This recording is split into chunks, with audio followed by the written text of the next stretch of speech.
Hello bachcho, so wish you all very good morning, good afternoon, good evening at whatever time you are seeing this video friends. I hope that you are well prepared enough for the tomorrow's exam और इसी को और भी शानदार बनाने के लिए आपकी मेहनत को और चार चांद लगाने के लिए बेटा हमारे पास इंपॉर्टेंट क्वेश्चंस आ चुके हैं जिसको हमें लग रहा है कि this questions could be asked in your exams. So friends ज्यादा ज्यादा बातें ना करते हुए फ्रेंड्स हम सीधे जाते हैं टॉपिक पे और आपकी आने वाली कल के एग्जाम के लिए ऑल द वेरी बेस्ट. और हमें लग रहा है कि ये सारे टॉपिक्स इंपॉर्टेंट है तो प्लीज अच्छे से पढ़िएगा फ्रेंड्स. ठीक है. Okay. Now the very first question, the very first question friends, the question बोल रहा है a partner withdraws 4,000 at the end of each month. The partner withdraws 4,000 and he withdraws at the end of the each month. Okay, मतलब कि जब महीना खत्म होता है उसके बाद वो पैसा विड्रॉ करता है. Okay. The interest on drawing is charged at 12% per annum.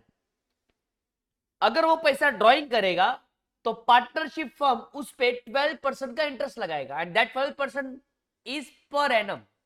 पूरे साल के लिए 12% का इंटरेस्ट का रेट है. The total interest on drawing for the year is that's a very good question. That's a very good question. Actually पहले ही एकदम खतरनाक क्वेश्चन आ गया साला. क्या बोल रहा है?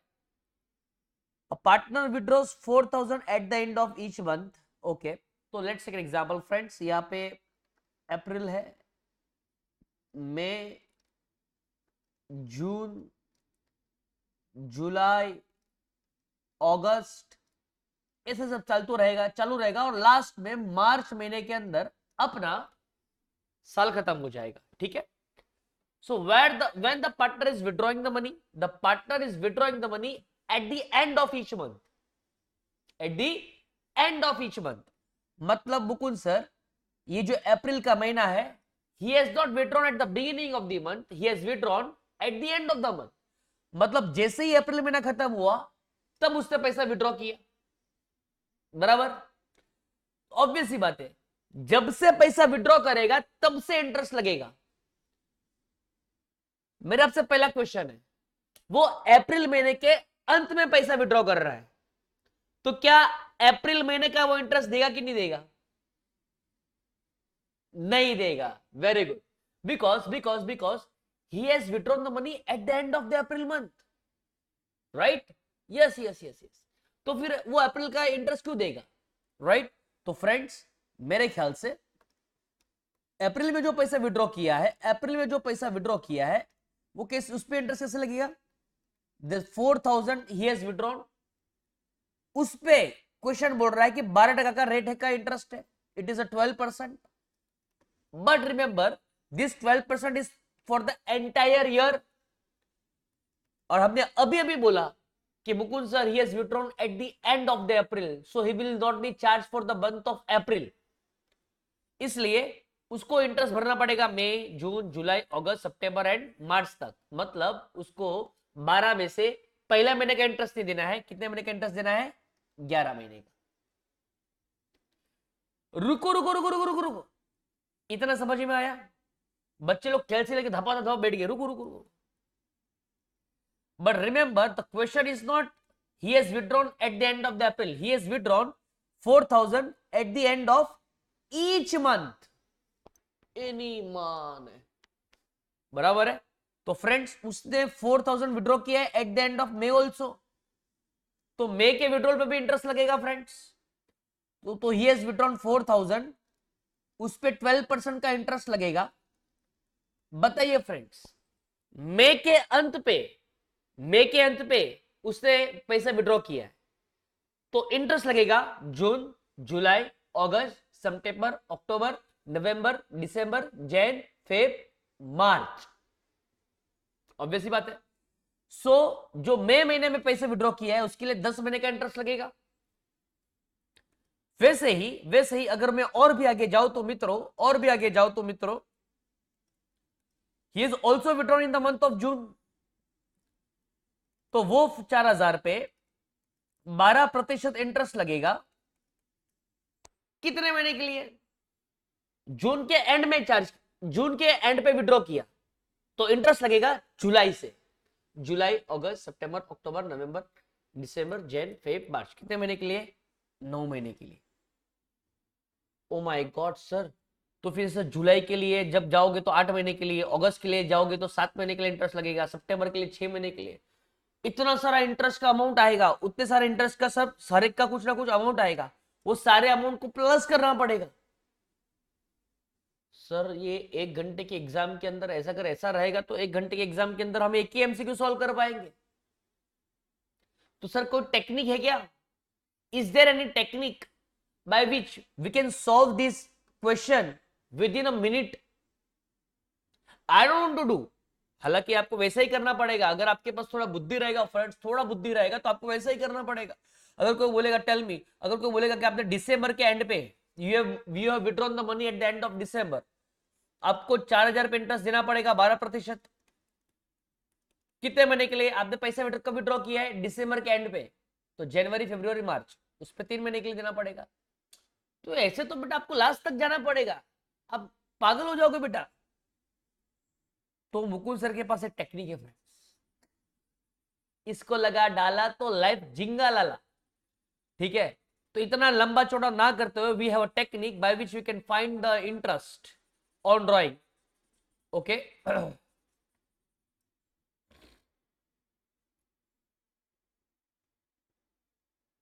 ओके, तो फ्रेंड्स मैं आपको बताने जा रहा हूं वो टेक्निक क्या है friends.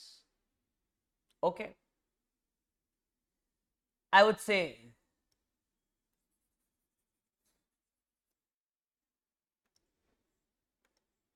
he has withdrawn the money 4,000, right? उस पे 12% इंटरेस्ट लगना चाहिए, राइट? 12% बोला इन लोगों ने, बट फ्रेंड्स हमने अभी भी देखा जो अप्रैल में पैसा विड्रॉ किया था उसके लिए 11 महीने का लग रहा था इंटरेस्ट, बिकॉज उसने अप्रैल के एंड पे किया था, तो इंटरेस्ट का टिक टिक टिक टिक टॉक टिक टिक चालू हो जाएगा मई से, इसलिए मई से 11 महीना। जो मई में विड्रॉ किया था उसके लिए लगेगा 10 महीना। तो ऐसा हर बार के लिए अलग अलग ना करते हुए friends, we have a technique, we have a technique friends. अच्छा बताइए क्या टेक्निक है सर, क्या टेक्निक है? हर बार कभी 11, कभी 10, कभी 9, कभी 8, कभी 7 ऐसा ना लेते हुए we have a technique. if the cash is withdrawn if the cash is withdrawn at the end of the month, at the end of the each month, we will charge interest for 5.5 months. That's it. We will charge interest for 5.5 months.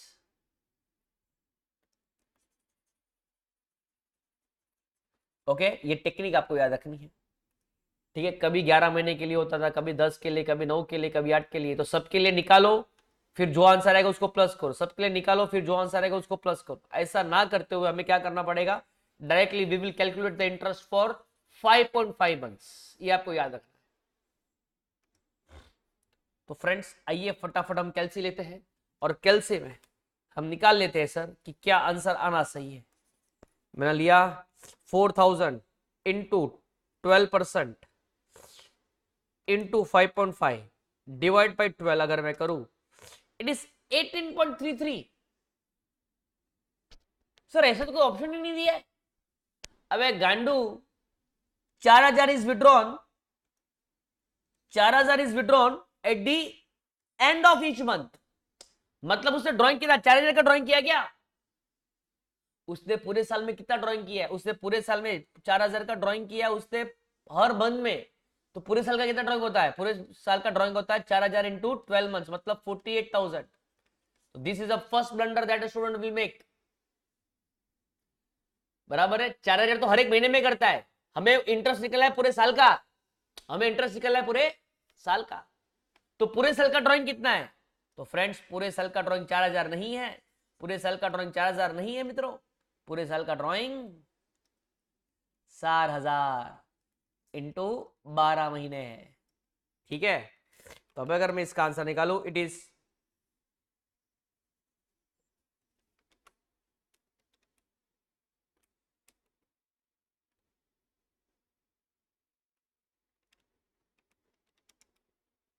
It is 2640. The answer is coming to 2640.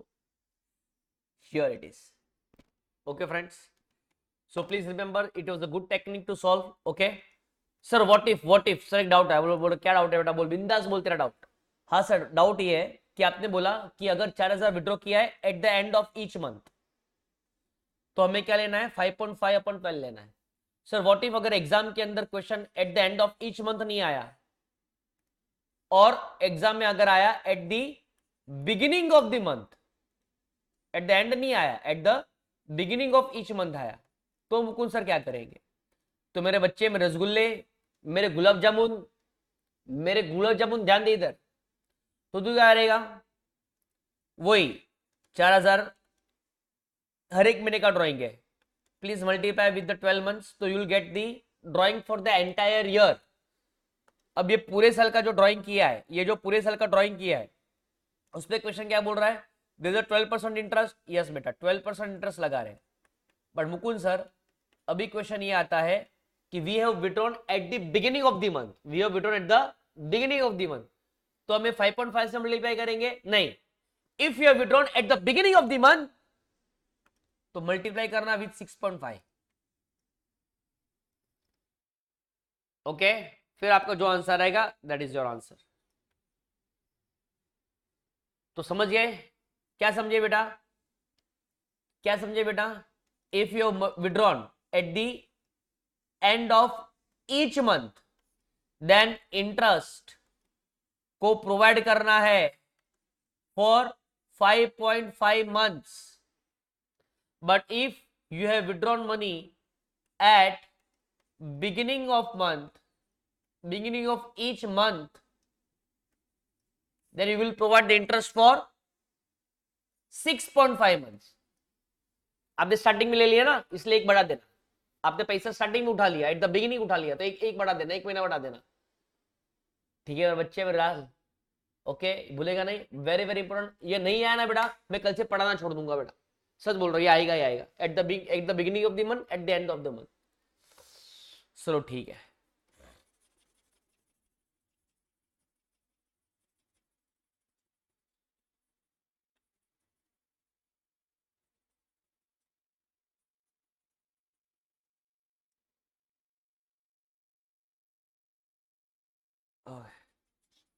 Okay, तो आगे बढ़ते हैं friends, आगे बढ़ते हैं. We know that we are having a short time friends, तो आगे बढ़ते हैं.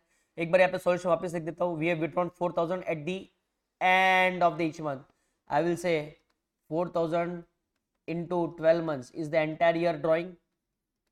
This is a drawing for year. उसको 12% का इंटरेस्ट लगाने का क्वेश्चन ने बोला था. Okay, but sir Mukund sir बात आती है कितने महीने के लिए लगाया जाए? since it is withdrawn at the end of the month, we will charge it for 5.5 months, and your answer will come to 2640, which is your answer B. Okay friends, let's go ahead. अरे क्या बात है, जिस पे हमने discussion करके रखा हुआ है फ्रेंड्स. देखो क्या है आपके सामने, देखिए friends.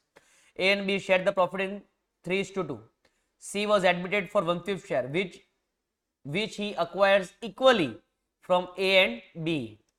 Okay, what will be the new profit sharing ratio? Okay, आराम से पढ़ते सर, घाई नहीं करना है sir. Okay, A and B share profit and loss in 3:2. I would say A is to B का जो ओल्ड रेशियो था ना, वो 3:2 था. ठीक है. C को लाया गया है फॉर 1/5 शेयर. C बोल रहा है कि मुझे 1/5 शेयर चाहिए. I want 1/5 share.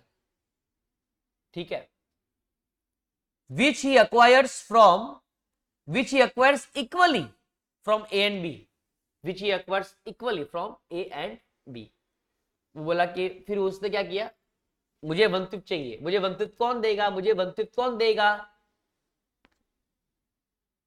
तो बोला कौन देगा? ऑब्वियस ही बात है, ए और बी देगा. ध्यान देना अभी. ठीक है. ए ने बोला चल मैं तेरे को कितना दूंगा पता है? ए और बी ने क्या किया है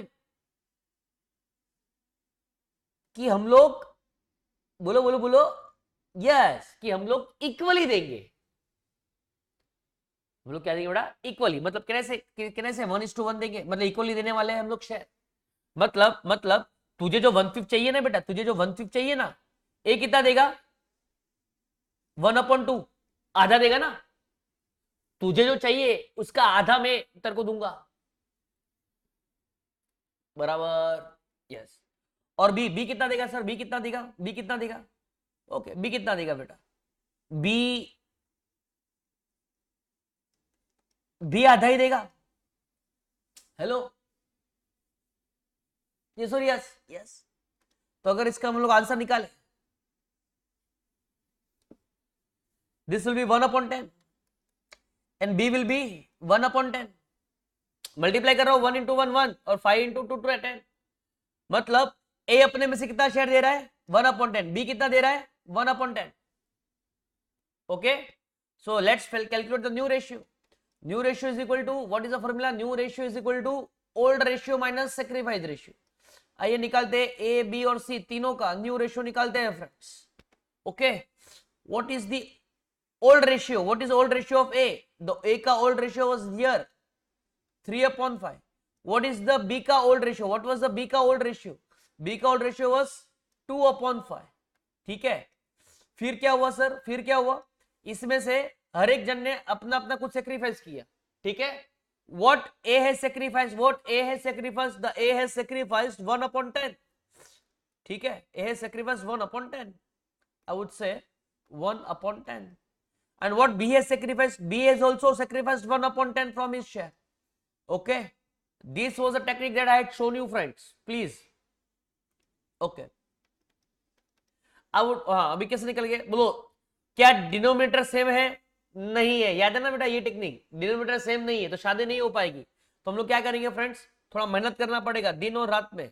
मतलब सर कैसे मेहनत करेंगे? एक काम करो, 2 गुना मेहनत रात को करो, 2 गुना मेहनत सुबह करना, तो आपके पास भी सेम डिनोमिनेटर आ जाएगा। ठीक है फ्रेंड्स, ओके। तो आइए मैं फटाफट निकालता हूं friends. This will B 3 2 6, 5 2 10 minus 1/10। मुबारका जी, मुबारका, दोनों के पास सेम डिग्री आ चुकी है, सेम डिनोमीटर आ चुका है, तो फिर हम लोग निकाल सकेंगे, हां निकाल सकेंगे। This will B 6 minus 1/10, this will B 5/10। ठीक है, आइए फटाफट बी के लिए निकालते हैं। बी के लिए भी सब सेम वही, राम चाहे लीला, लीला चाहे राम, खेल खेलना पड़ेगा। डिनोमीटर सेम नहीं है तो इंटू 2 मल्टीप्लाई बाय 2 करना पड़ेगा। This will come to what? This will come to बेटा 4/10 माइनस 1/10, मतलब कि 4 माइनस 1/10 मतलब कि इट इज 3/10। चलो समझ में आ रहा है क्या जिंदगी में? यस। अभी सी याद करो, मैंने सी के लिए बोला था, सी के लिए बेटा कोई भी प्रकार का ओल्ड रेशियो है ही नहीं, क्योंकि सी तो नया धंधे में आ रहा है, सी तो नया बिजनेस के अंदर आया है। सी के लिए ओल्ड रेशियो भी नहीं है, सेक्रीफाइस रेशियो भी नहीं है। तो सर सी का नया रेशियो क्या होगा? व्हाट विल बी द सी का नया रेशियो? भूल मत जाओ, सी खुद चिल्ला चिल्ला के बोल रहा था, सी खुद चिल्ला चिल्ला के बोल रहा था कि मुझे कितना रुपए चाहिए? मुझे 1/5 शेयर चाहिए। ये तेरा नया रेशियो है, यही तेरा नया रेशियो है, यही तेरा नया रेशियो है। लेकिन बोलेगा नहीं नहीं नहीं नहीं। बोले क्यों नहीं नहीं नहीं? तू ही तो बोला तेरे को 1/5 चाहिए, तू ही तो बोला तेरे को 1/5 चाहिए। बोला नहीं, तुमने नीचे 10 है, मुझे भी 10 चाहिए। हाँ, 10 लेने के लिए तुम्हें भी 2 गुना मेहनत रात को करना पड़ेगा, 2 गुना मेहनत सुबह करना पड़ेगा। This will be what? This will B बेटा 2/10। अब सबके नीचे 10 आ चुका है। Now I would say the ratio is 5 3 और 2। 5 3 2 का रेशियो ऐसा कर दिया हो क्या बेटा? अरे अल्लाह, वाह वाह वाह, 5 3 2। ठीक है friends, okay friends. But question का जान क्या था? क्वेश्चन का जान बेटा ये था, आई डोंट नो अगर आपको यहाँ पे तुमने ध्यान बराबर दिया कि नहीं दिया। क्वेश्चन का जान बेटा ये था, this was the highlight of the question.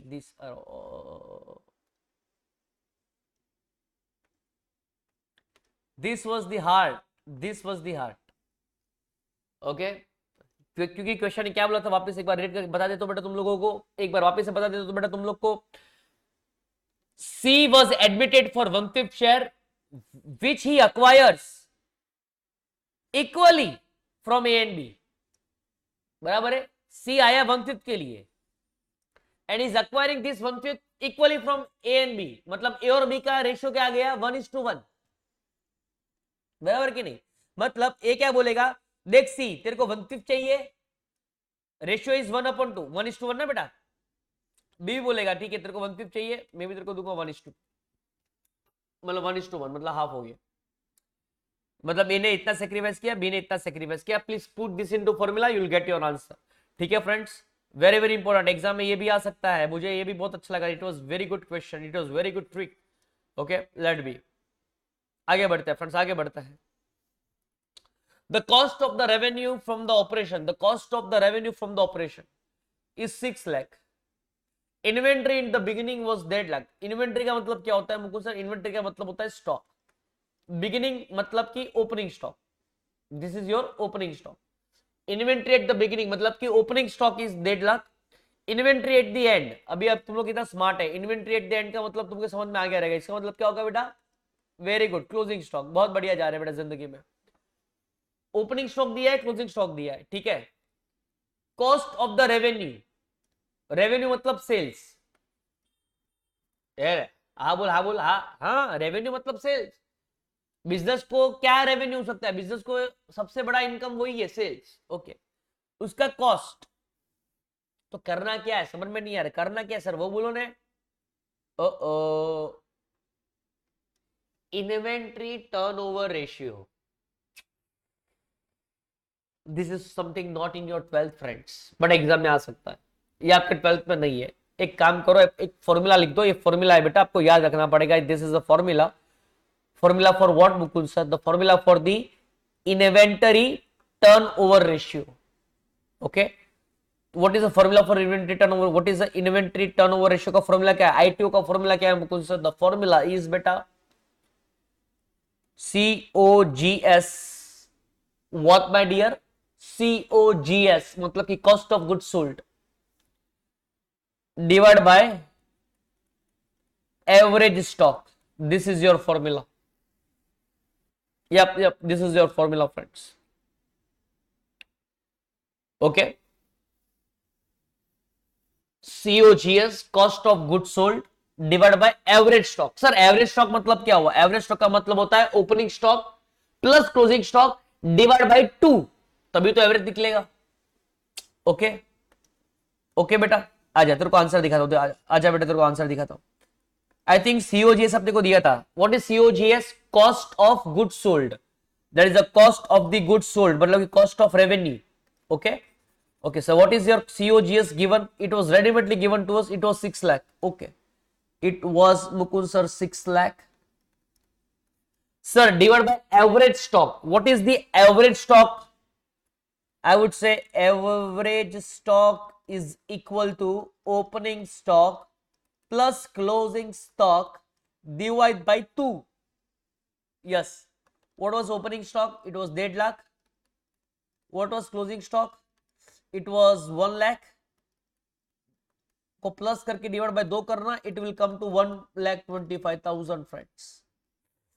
Okay, बस यहाँ पे घुसा दो बेटा, यहाँ पे average stock 1,25,000, you will get your answer यार। 6 लाख को डिवाइड करेंगे by 1,25,000, 6 lakh divide by 1,25,000, it is 4.8 times, 4.8, it is 4.8। देख लेते हैं सर ऐसा कोई आंसर है क्या यहाँ पे? है, it's again your A. Friends this are important question, हमें लग रहा है, हमें बहुत दिल के कॉर्नर पे से लग रहा है कि ये एग्जाम में क्वेश्चन आ सकते हैं, तो तुम लोग ये क्वेश्चन तो छोड़ना ही मत बेटा, भले थोड़ा तकलीफ गिरेगा लेकिन पढ़ लेना बेटा तू। Yes, okay okay. तो हमने नया सीखा, बहुत कुछ नया सीख रहे हैं सर। यहाँ पे नया सीखा ड्रॉइंग पे इंटरेस्ट लगाना eight the end of the month, अगर पैसा विड्रॉ किया है तो। एट द बिगिनिंग मैंने आपको मेरे एंड पे से सिखा दिया, ठीक है। हमने यहां पे नया सीखा कि कैसे इक्वली शेयर लिया जाता है। हमने यहां पे नया सीखा इन्वेंटरी टर्नओवर रेशियो कैसे निकालते हैं, इन्वेंटरी टर्नओवर रेशियो कैसे निकालते हैं। What is the formula? What is the formula? देखता नहीं, इधर देख, मुझे देख, मुझे देख। इन्वेंटरी टर्नओवर रेशियो कैसे निकालना है बेटा? कॉस्ट ऑफ गुड्स सोल्ड, बराबर बोल रहा है, बोलते रहे। Cost of goods sold divide by average stock, ठीक है। एवरेज स्टॉक कैसे मिलता है बेटा? Opening stock plus closing stock divide by 2। बहुत बढ़िया, चल आजा आगे बढ़ते हैं। आजा मेरे लाल रसगुल्ले, आजा और आगे बढ़ते हैं। फोर्थ, अरे यार ये तो 12th का है, अभी ये जो 4th है वो तो 12th का है। ठीक है, मुझे पता है कि बहुत लोगों को, आप लोग में से बहुत लोगों को ये नहीं आता रहेगा, ये तो 12th का ही है फ्रेंड्स। पढ़ लेता हूं, आ जाओ। The book value of the machinery is 1 lakh, the book value of the machinery is 1 lakh and it is found to be undervalued by 20%. The book value of the machinery is found to be undervalued by 20%. मतलब जो book value है वो 100 नहीं है, वो 100 नहीं है। Very good. वो कितनी है Mukund sir? It is under value by 20%, मतलब वो कितनी है? 80 है। Very good. It is under value by 20%, मतलब वो 100 नहीं है, वो 20 कम है, मतलब वो 80 है। बराबर। मतलब कि Mukund sir, the machinery, the book value of the machinery is 1 lakh, book value of the machinery is 1 lakh which is under value by 20%, which is under value by 20%, मतलब ये जो 1 लाख है वो 100 नहीं है मुकुंद सर, इट इज 80। हाँ तो लिखते ना, what should be the revise value to be shown in the new balance sheet? What will be the new balance, मतलब कि what should be the 100 rupees का प्राइस। 100 का प्राइस क्या होना चाहिए? कोई भी चीज 100 पे लिखना चाहिए। It is under value by 20%, मतलब वो 80 लिखा गया है, तो what should be the value of the 100? That's what we are calculating. Take your time, take your time, वापिस से देखो, वापिस से देखो। The book value is 1 lakh, it is found under value, मतलब जो ये जो बुक वैल्यू है ना 1 lakh, it is under value, मतलब वो 1 लाख है ना, 1 लाख इज 80, 1 लाख इज 80, तो व्हाट शुड बी द 100 का वैल्यू? तो प्लीज क्रॉस मल्टीप्लाई करो बेटा, 1 lakh into 100 divide by 80, it's 1,25,000 friends, it's 1,25,000। Answer is D. Okay sir, doubt है? बोलो क्या डाउट है बेटा? सर व्हाट इफ अगर एग्जाम में ऐसा पूछा होता, बेटा क्या पूछा होता कि इट इज अंडर वैल्यू, नहीं पूछा है सर। अगर एग्जाम में ऐसा पूछा it is over value by 20%, तो तेरा आंसर क्या होता? अच्छा बताता हूं। तो 1 लाख जो प्राइस तेरे को दिख रहा है वो 1 लाख का प्राइस है, इज ओवर वैल्यू बाय 20%, मतलब वो 100 नहीं है, वो कितना है? 120 है। बहुत बढ़िया, बहुत बढ़िया, इट इज 120। तो 100 का प्राइस क्या होएगा? मल्टीप्लाई करने का, क्रॉस मल्टीप्लाई है। जिंदगी में तुझे इतना तो आता ही है, क्रॉस मल्टीप्लाई कैसे होता है। जो भी आंसर आएगा that should be the revise value. This is the technique friends. आपको समझ में आया? पक्का? आगे बढ़ू? Okay.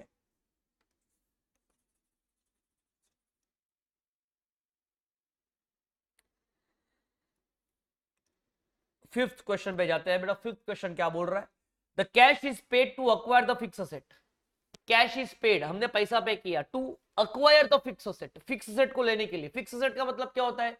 Building, machinery, furniture, computer, printer, ये सब जो बड़ी बड़ी एसेट है ना, उनको खरीदना, वो होता है फिक्स असेट। हाँ तो क्या बोल रहा है? Cash paid to acquire the fix asset is dash activity. ओहो, फिक्स असेट को लेना, बिल्डिंग लेना, मशीन लेना, फर्नीचर लेना, इज एक प्रकार का इन्वेस्टमेंट। मैंने 2 करोड़ का बिल्डिंग में घर लिया, इज इन्वेस्टिंग एक्टिविटी। मैंने 3 करोड़ का फर्नीचर बनवाया, इज इन्वेस्टिंग एक्टिविटी। बराबर है? पक्का? ये भी 12th का ही है फ्रेंड्स। हो सकता है कि आपके कॉलेज में ये चैप्टर हुआ ना हो, एकदम लास्ट चैप्टर है, एनालिसिस ऑफ फाइनेंशियल स्टेटमेंट, उसके अंदर है ये। ठीक है, तो याद रखिएगा, कोई भी फिक्स असेट को खरीदना वो एक प्रकार का इन्वेस्टमेंट है, it is investing activity. Yes और यस? यस। आगे बढ़ते हैं।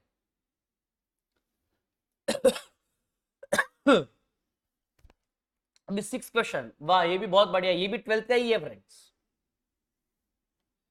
सर सब 12th का बोल के पढ़ा दो, ऐसा हमें लग रहा है कि हमें 12th भी नहीं आ रहा है।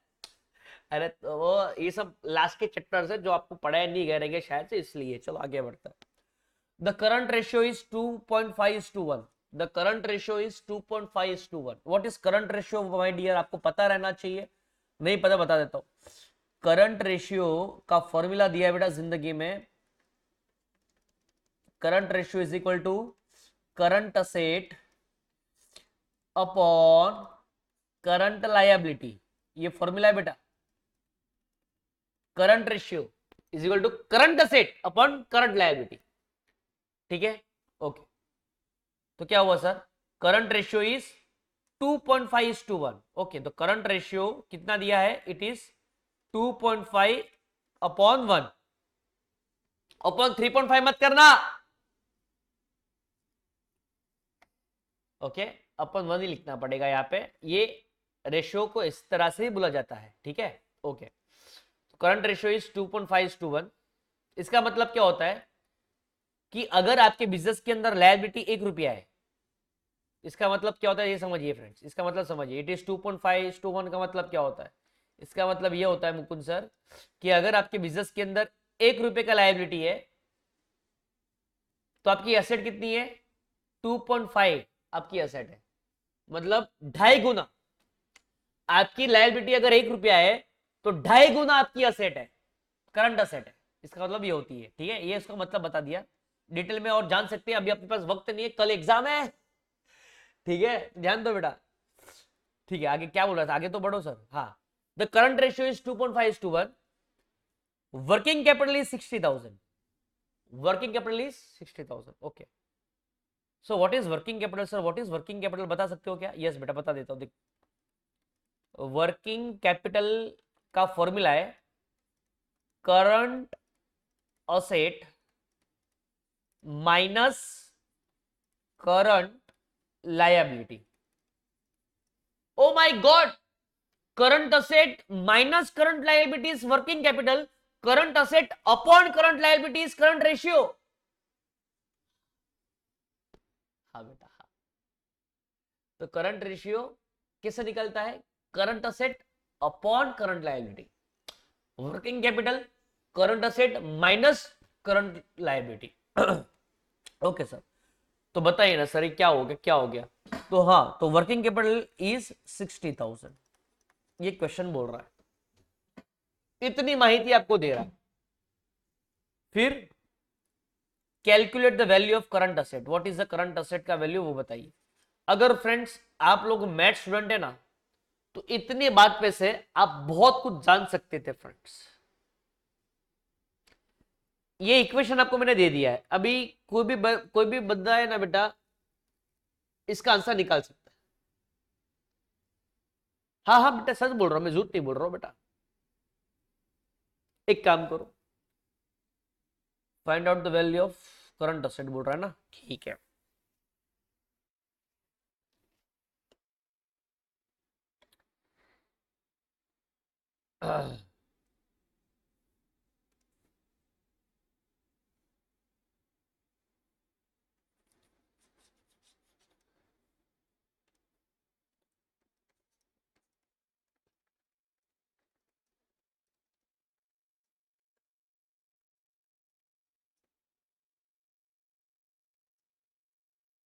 चलिए, current asset minus current liability 60,000, let's assume कुछ अज्यूम मत करो sir, therefore current asset is equal to 60,000 plus current liability,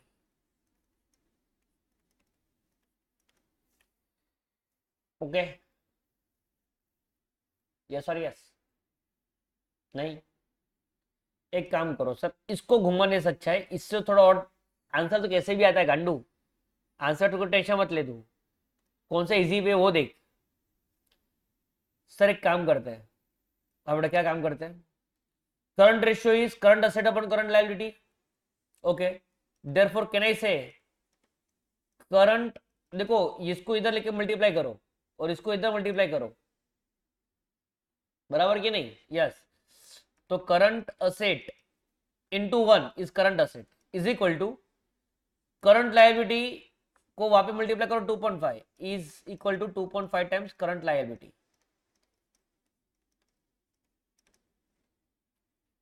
ए गांडू इतना तेरे को आना चाहिए बेटा, ए लो, समझा क्या, क्रॉस मल्टीप्लाई किया, current asset into one, current asset into one is equal to current asset, और करंट लायबिलिटी को उधर लेके गया 2.5 इंटू करंट लायबिलिटी। ठीक है, मतलब इसका मतलब क्या होता है, मैंने आपको इसका मतलब ही बताया था कि भाई करंट असेट्स कितनी है, करंट असेट कितनी है, 2.5 गुना है, किसके 2.5 गुना है, करंट लायबिलिटी के, वो यहाँ पे दिख रहा है। ठीक है, ओके ओके ओके सर, आगे बढ़ो। बस रेकम में जगी भरा, current asset is equal to क्या आया, current asset is equal to क्या आया बेटा, current asset is equal to 2.5 times current liability. बस वहां पे लिख दूंगा current asset is equal to what, 2.5 times current liability minus current liability is equal to 60,000। अरे गांडू, मैंने यहाँ पे जगह प्लेस किया, वैल्यू प्लेस किया, अभी अभी हमने निकाला कि करंट असेट कितना है, the current assets are 2.5 times of current liability. ठीक है, okay.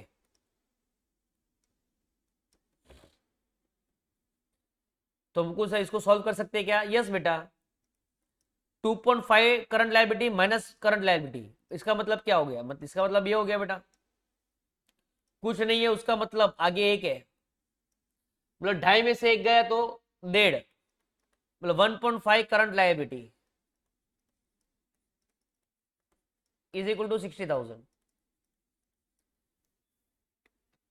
Okay, therefore current liability, देखो दोनों के बीच में कुछ नहीं है, मतलब वो मल्टीप्लीकेशन है, ये सब बेसिक मैथ है बेटा, इज इक्वल टू 60,000, वहां पे जाएगा तो डिवाइड हो जाएगा, डिवाइड बाय 1.5 हो जाएगा, this all are basic math. ठीक है, तो 60,000 डिवाइड बाय 1.5 करूं, the answer comes to 40,000। What is the question, calculate what, calculate what, calculate the current asset, ये तूने क्या निकाला है, करंट लायबिलिटी, आपको करंट असेट ढूंढने का है बेटा। Okay okay sir,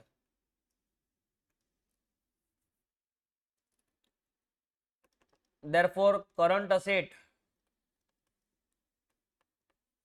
is equal to, दिख रहा है यहाँ पे 2.5 टाइम्स ऑफ करंट लायबिलिटी,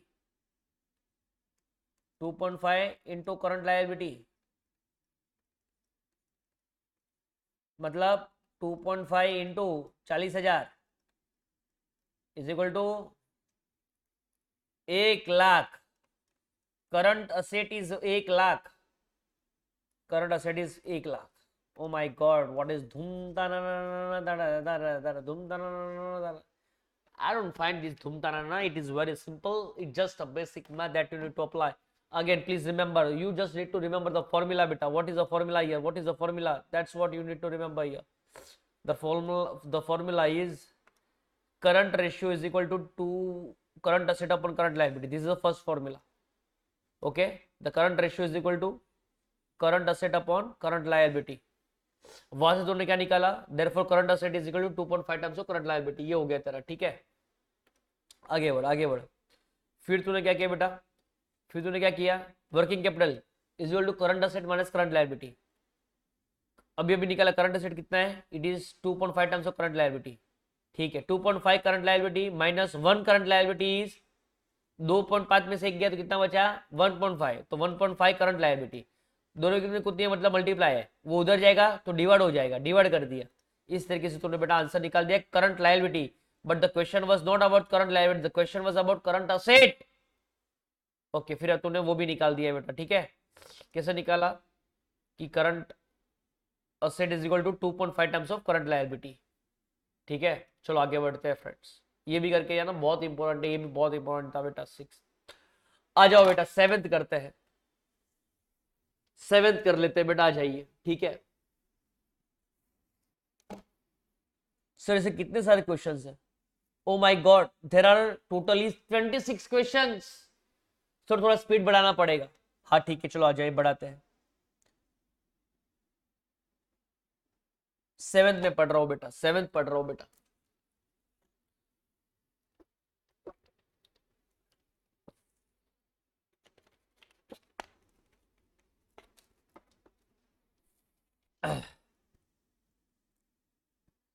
ठीक है, थोड़ा फास्ट करिएगा friends. A and B are the partners in the firm. A and B are the partners in the firm, sharing profit and loss in 3:2. As per the partnership deed, interest on drawing is 10% per annum. Interest on drawing is 10% per annum. During the year ended, A withdrew 5,000 at the beginning of the month. Oh my God, sir आपने ये हमने पहले पढ़ाया था. Partner withdraws 5,000 at the beginning of each month. पहले question था वो eight the end of the each month था. तब मैंने आपको बताया था eight the end of the each month होता है 5.5 महीने का interest. Eight the beginning of the month interest होता है 6.5 महीना. याद आया? Yes yes yes. लेकिन देखो तो क्वेश्चन क्या बोल रहा है. हाँ हाँ ओके, क्वेश्चन पढ़ते हैं. A withdraws 5,000 at the beginning of each month and B withdraws 6,000 at the end of each quarter. Quarter, हाँ quarter. And B withdraws 6,000 at the end of each quarter. Quarter के खत्म होने पे लगाता है. ठीक है. Calculate the total interest of B. जो नया है वही अपने को पूछा. अगर ए का पूछता फ्रेंड्स, अगर फ्रेंड्स ये लोग ए का पूछता ना, ए का तो अब तो निकाल सकते थे. कैसा निकाला कि ए ने विड्रॉ किया 5,000, ए ने विड्रॉ किया 5,000 इंटू 12 महीना पूरे साल का हो गया. उस पे 10% इंटरेस्ट लगाने बोला है. और उसने कब पैसा विड्रॉ किया? he has withdrawn at the what? A has withdrawn at the beginning of the month. तो 6.5 महीने का इंटरेस्ट निकाल के तू आंसर निकाल देता धप धुप धप. बट बेटा इन लोगों ने उसके लिए नहीं पूछा है, उन लोगों ने बी के लिए पूछा है. बी कौन है? जिसने पैसा विड्रॉ किया है eight the end of the quarter. Okay.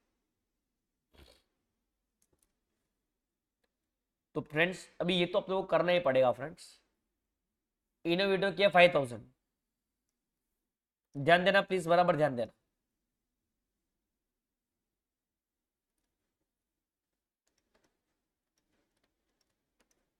जो पहला क्वार्टर है, पहला क्वार्टर कौन सा है? अप्रैल, मई और जून.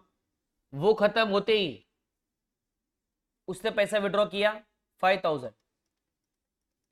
उस पे 10% इंटरेस्ट लगेगा. बता कितने महीने के लिए लगेगा? क्वार्टर खत्म होने के बाद पैसा विड्रॉ किया है, मतलब जुलाई, अगस्त, सितंबर, अक्टूबर, नवंबर, दिसंबर, जैन, फेब, मार्च. कितना महीना लगेगा? 9 महीने का इंटरेस्ट लगेगा. ओके. फिर जुलाई, अगस्त, सितंबर.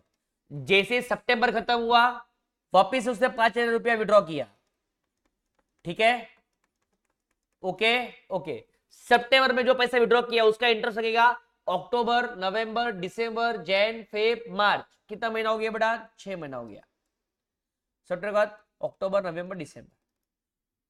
सितंबर में पैसा विड्रॉ कर दिया. अभी अक्टूबर गया, नवंबर गया, दिसंबर गया. अब दिसंबर के एंड पे पैसा उठा रहा है. जो दिसंबर के महीने में पैसा उठाएगा तो इंटरेस्ट लगेगा जनवरी, फरवरी, मार्च. 3 महीना इंटरेस्ट लगेगा.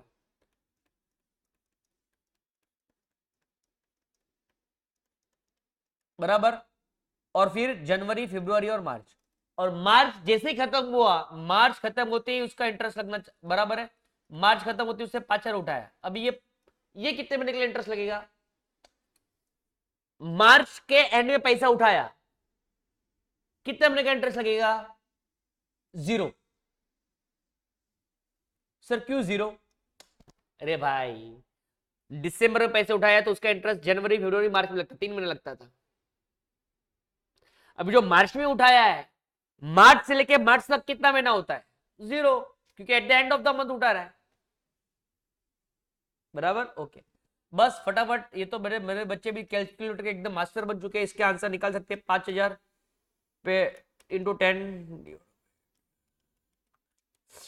ये आया बेटा 375. दूसरे का आंसर आया 5,000 पे 10% इंटू 6 डिवाइड बाय 12 इट्स 250. फिर 5,000 into 10% divide by 12 into 3 it is 125.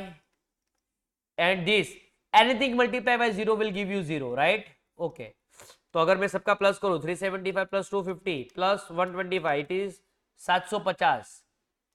Interest of B, question में इंटरेस्ट ऑफ बी क्या है? 750. व्हाट?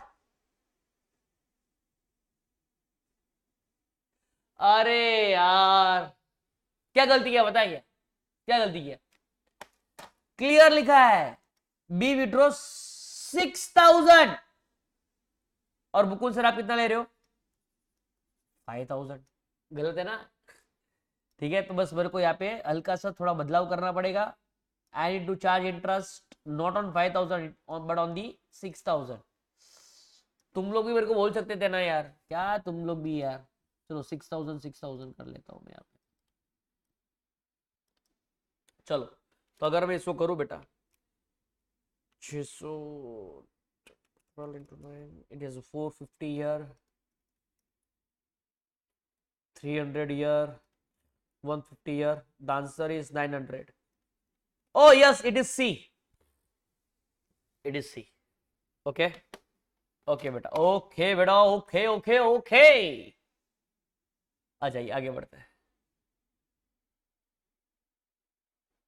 ये समझ में आया ना तुम लोगों को? he was withdrawing at the end of the quarter, तो अप्रैल मई जून, जून के एंड में उठाया, तो इंटरेस्ट लगेगा जुलाई से, ना कि अप्रैल से।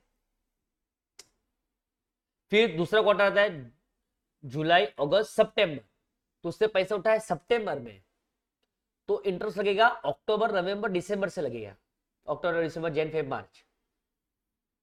और जो पैसा उसने मार्च में उठाया वो भी एंड में, उसमें तो 0 महीना ही इंटरेस्ट लगेगा ना बेटा। ओके, सबका प्लस करो, आपको आंसर मिल जाएगा। ओके बेटा, चलो अभी आगे बढ़ता है। 8th क्वेश्चन, ये लग रहा बहुत बड़ा है बट बहुत इजी क्वेश्चन है, थियरी क्वेश्चन है, बहुत easy question. Identify the type of company, इसमें से आपको टाइप ऑफ कंपनी आइडेंटिफाई करना है। Identify the type of company on the basis of number of members from the given information. Number of members from the given information, select the correct option. क्या बोल रहा है? Only a natural person being a Indian citizen and resident in India can form it. मेरे को यहां से समझ में आ गया, only a natural person who is resident in India, who is Indian citizen, can form that company. It cannot carry out a non-banking financial activities. मतलब ये जो कंपनी है वो कभी भी बैंक का धंधा नहीं कर सकती, फाइनेंस का धंधा नहीं कर सकती। इस कंपनी का paid up capital should not be more than 50 lakh. मतलब जो कैपिटल होगा, capital that should be less than और इक्वल टू 50 लाख, उससे ज्यादा नहीं होना चाहिए। और average annual turnover for the 3 years, पिछले 3 साल का टर्नओवर का एवरेज 2 करोड़ से बढ़ना नहीं चाहिए। इस प्रकार की कंपनी होती है 1 पर्सन कंपनी। एसपी वाले को लोग को आगे रहेगा इसका आंसर, उन लोग ने पढ़ा रहेगा कि 1 पर्सन कंपनी मतलब एक ही बंदा, कंपनी का एक ही बंदा होता है। नेचुरल वो कौन होता है? Who is resident and Indian citizen. Condition रखा गया कि तू नॉर्मली सोल बंदा जो होता है वो सोल प्रोप्राइटर होता है, सोलो प्रोप्राइटर होता है, बराबर। सोल बंदा सोल प्रोप्राइटर होता है, लेकिन इसको भी कंपनी का दर्जा दिया गया है कि इवन अ सोल बंदा कैन बिकम अ कंपनी, उसको बोलते हैं 1 पर्सन कंपनी।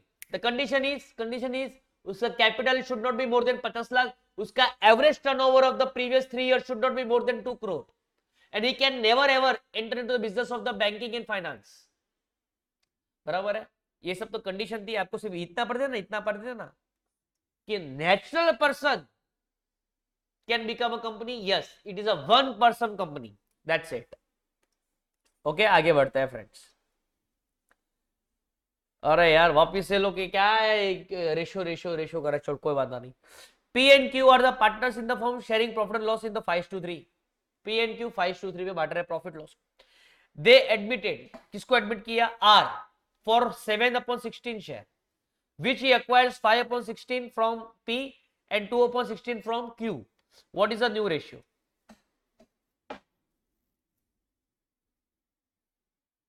Okay. सर पिछला क्वेश्चन और एक क्वेश्चन सेम ही है क्या? नहीं, पिछला क्वेश्चन जो था ना वहां पे क्या बोला था he is coming for 1/5 share which he acquires equally from A and B. मतलब ए ने कितना दिया, बी ने कितना दिया, वो रेडीमेड नहीं दिया था, वो ये बोला था कि ए से इक्वल लूंगा, बी से भी इक्वल लूंगा, बट कितना तो मैं निकाला था कि भाई 1/5 को चाहिए उसका इक्वल, मतलब 1 तो इससे 1/10 दिया, फिर यहाँ पे 1/5 चाहिए तो उसका भी इक्वल चाहिए, इसलिए 1/10 ऐसा निकालना पड़ा, ऐसा निकालना पड़ा था प्रीवियस क्वेश्चन में, 1/10 निकालना पड़ा था, ठीक है। बट इस क्वेश्चन में मुबारक हो तुमको, क्या मुबारक हो, मुबारक ये हो बेटा कि आपको रेडीमेड आपको शेयर दिया है 5/16 एंड 2/16, समझा। हाँ मतलब directly you can calculate new ratio is equal to old ratio minus sacrifice ratio, P and Q, P Q और R. What is the old ratio of P and Q? It was 5/8 and 3/8. What is the sacrifice of P and Q? देखो readymade आपको दिया हुआ है, अगली बार पिछली बार था ना, रेडीमेड नहीं दिया था, बोला था इक्वली देगा, इक्वली कितना देगा वो निकाला था हम लोगों ने 1/5 into 1/2, बट यहाँ पे दिया है which she acquires 5/16 from P, 5/16 P ने कितना सेक्रीफाइस किया 5/16, ठीक है, और क्यू ने कितना सेक्रीफाइस है, क्यू ने कितना सेक्रीफाइस किया 2/16, बस अटली वाटली फुटली, ठीक है, आंसर आ जाएगा देख तुम लोग का। और बेटा आप लोगों को ये सबसे मेन बात कि आदित्य प्रोफेशनल एकेडमी आपको ये लेक्चर्स रिकॉर्डेड लेक्चर्स दे रहे हैं, अगर आपको कुछ समझ में नहीं आता है ना तो भी थोड़ा रिवाइंड करके देख लेना, आपको समझ में आ जाएगा, ठीक है। तो hats off and please it is यूरो कैबर्न for the Aditya professional academy, जिन्होंने आपको इतना दिलदार मौका दिया है, जो अपना एकदम बड़प्पन दिखाया है कि आपको रिकॉर्ड लेक्चर्स दे रहे हैं सो दैट बच्चा बार बार ये देख सकता है। सॉरी, समझ में आया बेटा? तो बेटा एक बार तो तालियां बजा दो बेटा घर में बैठे बैठे आदित्य प्रोफेशनल एकेडमी के लिए बेटा, ठीक है। आ जाओ। अब मुकुंद सर क्या इन लोगों का शादी हो पाएगा? क्या नहीं हो पाएगा, इनका डिग्री सॉरी डिनोमिनेटर सेम नहीं है, सबके पास सेम का डिग्री होना चाहिए बेटा। आ जाओ, इंटू टू करेंगे, यहाँ पे भी इंटू टू करेंगे, ठीक है। तो इसका आंसर मेरे पास एकदम नजदीक आ चुका हो, this will B 10/16 minus 5/16, this will B 5/16, फिर यहाँ पे 6/16 माइनस 2/16, दिस विल बी 4/16, और आर कितने के लिए आ रहा है बेटा? आर आ रहा है बेटा, आर आ रहा है बेटा, आर वॉज एडमिटेड फॉर 7/16, तो ratio is 5/4/7, 5/4/7, yes here it is. सबके नीचे 16 था तो कुछ मेहनत करने की जरूरत नहीं पड़ी, 5/4/7 that is the answer. It was good question, exam में आपको देना है फ्रेंड्स, ठीक है।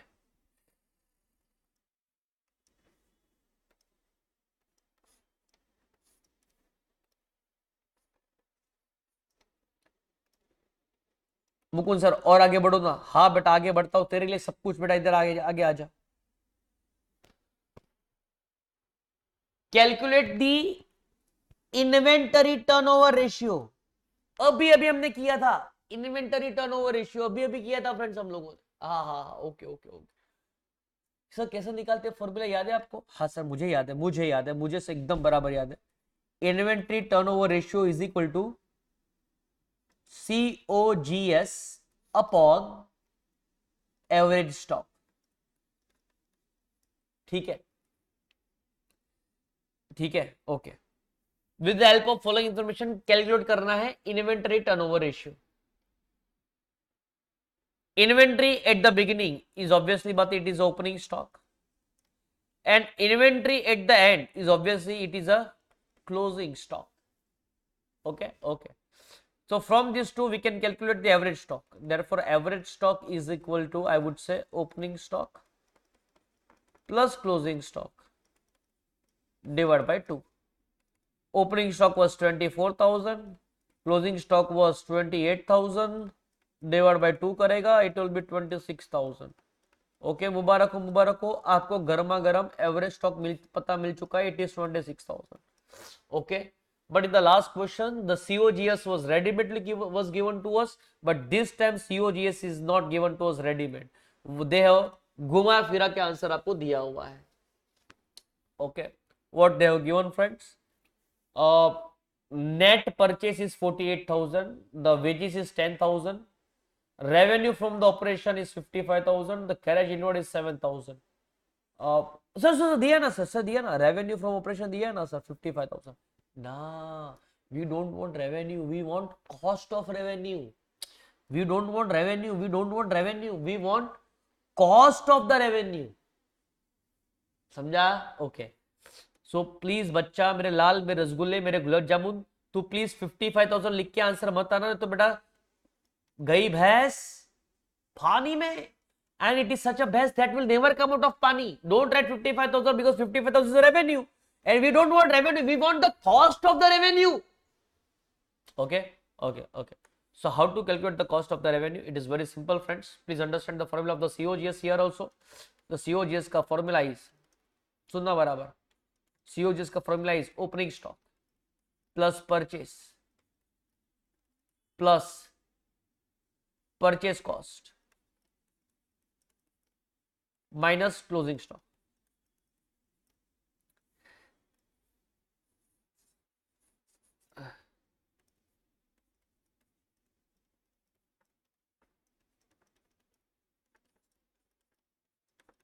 मतलब opening stock plus purchase minus closing stock. Friends, ये फॉर्मूला ना तुम लोगों ने एनपीओ के चैप्टर के अंदर वापरा है. प्रिंटिंग स्टेशनरी कंज्यूम कितना कंज्यूम किया, जो ओपनिंग स्टॉक था plus purchase minus closing stock. Okay, तो आ जाओ बेटा फटाफट. COGS का formula, opening stock, what is the opening stock given to us? Opening stock given to us, it is 24,000. okay, right, 24,000 here. okay, what is the purchase and the purchase expenses? The purchase was 48, purchase expense was wages and carriage is also purchase expense, wages is also purchase expense. ठीक है, 48 plus 10 plus 7, I will write here 48,000 plus 10,000 plus 7,000. It is 58 plus 7. 58 plus 7 अगर मैं करूंगा, it will be 65,000. Minus closing stock. What is the closing stock given to us? 28,000. सब कुछ important था, सिर्फ ये वाला लाइन इंपॉर्टेंट नहीं था, वो आपको गुमराह करने के लिए दिया था. This was given to you to get you गुमराह. प्लीज डोंट गेट गुमराह हियर. ओके, माइनस करना 28,000.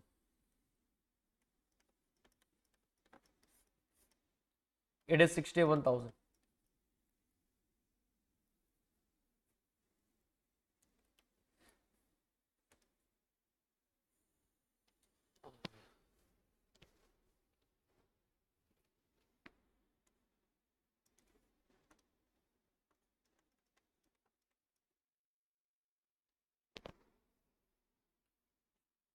निकालते हैं आंसर बेटा.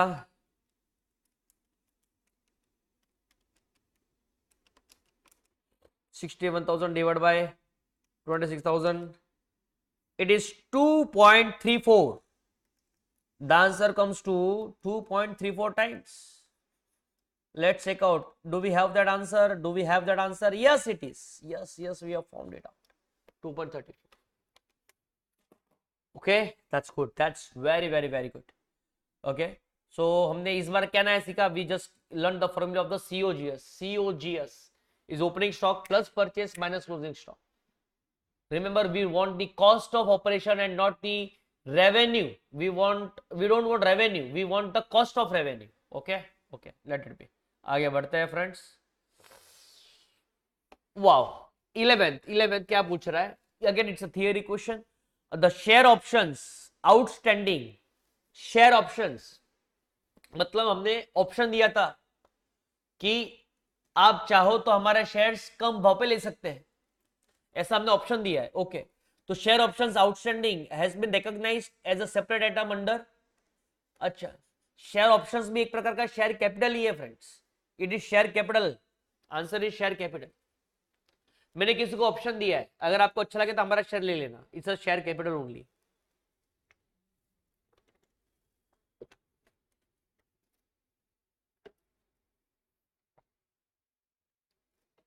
आगे बढ़ते हैं।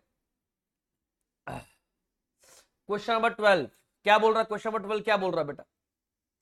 Read the given statement and select the correct option. ठीक है बेटा, स्टेटमेंट नंबर 1 क्या बोल रहा है?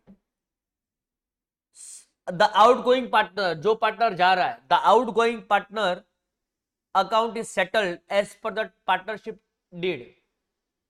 जो पार्टनर आउटगोइंग होता है उसके अकाउंट सेटल करते हैं as per the partnership deed. हाँ सही बात है, पार्टनरशिप डीड में जो बोला है वो उसको देंगे, ऑब्वियस सी बात है। And statement number 2, in the absence of agreement, अगर अग्रीमेंट में कुछ बोला नहीं है तो sections 37 of the Indian partnership act 1932। Okay, तो क्या बोलता है वो? अगर कुछ बोला नहीं है, in the absence of agreement outgoing partner has an option to receive 6% interest till the date of payment or share of profit which has been earned with his or her money।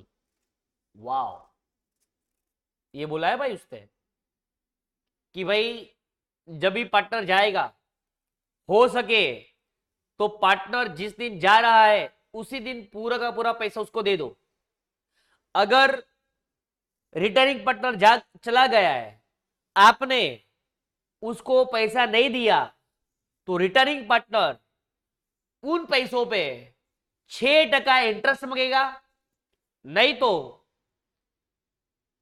उतने दिन का, कितने दिन का, जब तक आप उसका अकाउंट सेटल नहीं करते, जब तक आप आउटगोइंग पार्टनर का अकाउंट सेटल नहीं करते, जब तक आप उसको पैसा नहीं दे देते, तब तक जितना भी प्रॉफिट पार्टनरशिप हमने कमाया है वो सबका प्रॉफिट का शेयर मांगेगा।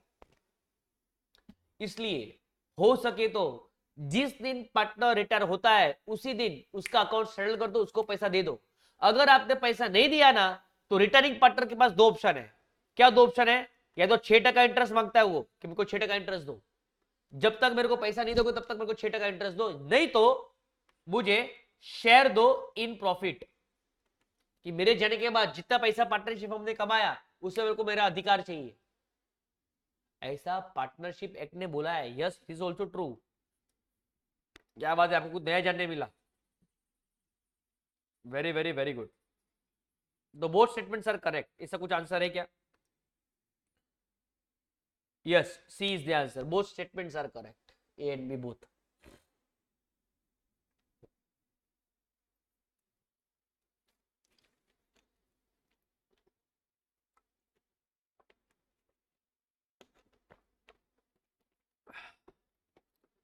अब क्या लिखा है? A and B are partners in a firm sharing profit and loss in the ratio of 5:3। ठीक है, A and B were sharing profit and loss in the ratio of 5:3। Balance sheet दिया है, patents 23,000 दिया था। Patents are over valued by 15%। मैंने आपको बताया था, मैंने आपको बताया था कि पेटेंट जो दिख रहे हैं it is over value by 15%। मतलब वो 100 नहीं लिखा है, it is over value by 15%। मतलब वो कितना लिखा गया है? ये जो 23,000 है वो 100 नहीं है, वो 23,115 है। It is over value by 15%। तो what should be the correct value? 100। Please do the cross multiplication, find the answer. 23,000 divide by 115 into 100, it is 20,000. Okay friends, okay, the question का जान was this, it was overall by 15%, मतलब it was 115 and not 100। आपको 100 पे लेके आने का उसको। आगे बढ़ते हैं friends. Question number 14, read the given statement and select the correct option. 2 he statement दिया है, चलो बहुत अच्छा है, 2 ही स्टेटमेंट दिया, अच्छा है। इश्यू ऑफ डिबेंचर, डिबेंचर को इश्यू करना does not result in dilution of interest और इक्विटी। ट्रू। डाइल्यूशन ऑफ, इसका मतलब क्या था? What is dilution of interest of equity? मतलब अपने खुद के इक्विटी शेयर्स किसी और को देना, इस dilution equity, dilution of equity. मतलब कि फॉर एग्जांपल फ्रेंड्स, आप लोगों ने शार्क टैंक देखा रहेगा। शार्क टैंक, शार्क टैंक के अंदर है ना बेटा, शार्क टैंक के अंदर हर एक इन्वेस्टर, मतलब हर एक बिजनेसमैन आता है, हर एक बिजनेसमैन आता है शार्क के पास कि भाई मेरा बिजनेस है, आप मेरे अंदर पैसा डालो, उसके बदले में मैं मेरी इक्विटी डाइल्यूट करूंगा। मतलब मेरे अभी 100% इक्विटी मेरे पास है, उसमें से जाओ 20% इक्विटी मैं आपको दूंगा, उसको बोलते हैं dilution of equity. Okay, debenture issue करने पे ये सब कुछ नहीं होता है। डिबेंचर मतलब डिबेंचर अलग ही आइटम, इट्स लोन आइटम, ठीक है, उसमें ऐसा कुछ नहीं होता है। तो बात सही है, issue of debenture does not result in dilution, yes true. वो तो इन्वेस्टर से जब पैसा मांगते हैं तब हम अपना इक्विटी डाइल्यूट करते हैं, डिबेंचर में ऐसा नहीं होता। दूसरा, debenture holders have voting rights. Fuck, debenture holders do not have voting rights, equity share holders have voting rights. Only equity share holders, preference वालों को भी नहीं, इक्विटी वालों को ही होता है। तो A is correct, B is wrong.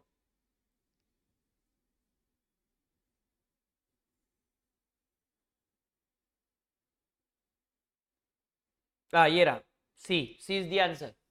Okay, 1 is true and second is false. आगे बढ़ते हैं। Classify the given activities, classify the given activities for the preparation of cash flow statement. Okay, cash receipt from the sale of goods. ओ, goods को बेचना ये मेरा operation है, याद रखना। पैसा मिलना from the sale of goods is your operation, this is your operating activity. And repayment of the amount borrowed, मैंने कहां से पैसा उठाया था, मैंने कहां से पैसा फाइनेंस किया था, उसको पैसा दे रहा हूं, is a financing activity. Sir इसके पहले भी क्वेश्चन आया था, उसके पहले ये क्वेश्चन आया था कि अगर हम लोग अगर हम लोग फर्नीचर लेते हैं, अगर हम लोग मशीनरी लेते हैं, वो इन्वेस्टिंग एक्टिविटी है, बराबर। ओके, वापस यहाँ पे मैंने मेरे इक्विटी शेयर्स बेच के पैसा लिया, इज अ फाइनेंसिंग एक्टिविटी, वहां से फाइनेंस जनरेट हो रहा है। मैंने बैंक से लोन खरीदा, बैंक से लोन लेना इज अ फाइनेंसिंग एक्टिविटी। मैंने मेरा माल बेचा, गुड्स बेच के पैसा लिया, इज माय ऑपरेटिंग एक्टिविटी। समझा? ओके ओके, लोन लेना इज अ फाइनेंस। ओके, देखियो, तो आपने जो पैसा बोरो किया उसका repayment is a financing activity. चलो answer is operating in finance, operating in finance, operating finance, ये रहा, डी इज द आंसर। वाह सर, जिंदगी में बहुत मजा आ रहा है, जिंदगी में बहुत मजा आ रहा है सर। ऐसा लग रहा है कि मैं टॉप मारूंगा, वो 1.5 लाख का जो इनाम है ना, 1.5 लाख रुपए के नाम मैं ही लेके जाऊंगा। अरे वाह वाह, हो सके थोड़ा पैसा मुझे भी दे देना बेटा, मैंने पढ़ाया इधर को, ठीक है? नहीं देगा? ओके चल, चलेगा, चले, तू सिर्फ पास हो जा उतना ही मेरे लिए बहुत है। इधर आगे आ जा, ध्यान दे। Select the option in which there is a need of valuation of goodwill. इसमें से कहां पे हम लोग गुडविल को वैल्यू करते हैं? Where do we calculate the goodwill? जब दो पार्टनरशिप फर्म अमालगमेट होती है, दो पार्टनरशिप फर्म बोला कि चलो एक काम करते हैं हम लोग, अभी ना एक दूसरी पार्टनरशिप फर्म थी ए एन बी, एक तीसरी थी बेटा पी एन क्यू, उन लोगों ने बोला एक काम करते हैं, अभी हम लोग को लड़ाई नहीं करना है, अभी हम लोग को हाथ मिलाना है। हाँ, तभी गुडविल वैल्यू होती है। यस, जब when two partnership firm gets amalgamate, the valuation of goodwill is required. Yes, change in profit sharing ratio, yes, admission, yes, answer is D, all of the above. याद रखिए, इन सारे cases के अंदर goodwill का valuation होता है जब कोई पार्टनरशिप फर्म इकट्ठा होती है, या तो कभी भी रेशियो में बदलाव होता है, या तो कोई एडमिशन, रिटायरमेंट, डेथ होता है, इन सब में गुडविल का वैल्यूएशन बहुत जरूरी है। ओके, क्वेश्चन नंबर 17 क्या बोल रहा है फ्रेंड्स? क्वेश्चन नंबर 17 क्या बोल रहा है फ्रेंड्स? ओके, देख लेते हैं। Calculate the interest on capital on 31 March 2022 if the interest is 8% per annum. ठीक है,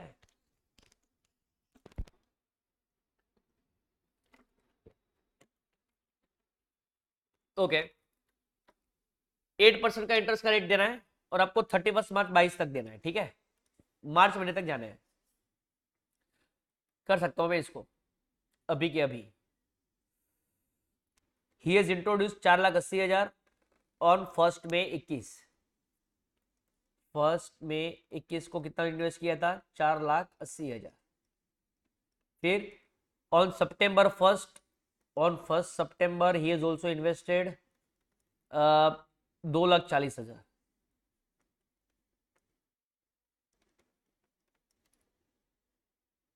एंड ऑन 31 जनवरी 2022, 31 जनवरी, जनवरी बोल रहा है सर, दिसंबर मत लिखो, ओके ओके बेटा, on 31 January 2022 he has also withdrawn 3,60,000, sorry withdrawn नहीं, कैपिटल कैपिटल डाला है, ठीक है, कोई बड़ी बात नहीं है। उन सब पे आपको 8% इंटरेस्ट देना है, ठीक है, दे देता हूँ। ये 4,80,000 है, उस पर 8% इंटरेस्ट देना है, क्या है बेटा, कितने महीने के लिए, मई में डाला था ना, मई में बिगिनिंग में डाला था, फर्स्ट मई के बिगिनिंग पे लिया था, तो मई का इंटरेस्ट मिलेगा, हाँ मिलेगा, क्योंकि तूने बिगिनिंग पे दे रहा है, तो पूरा मई महीना इंटरेस्ट लगेगा, मई, जून, जुलाई, अगस्त, सितंबर, अक्टूबर, नवंबर, दिसंबर, जैन, फेब, मार्च, 11 महीने के लिए लगेगा। फिर ये 2,40,000 रुपए,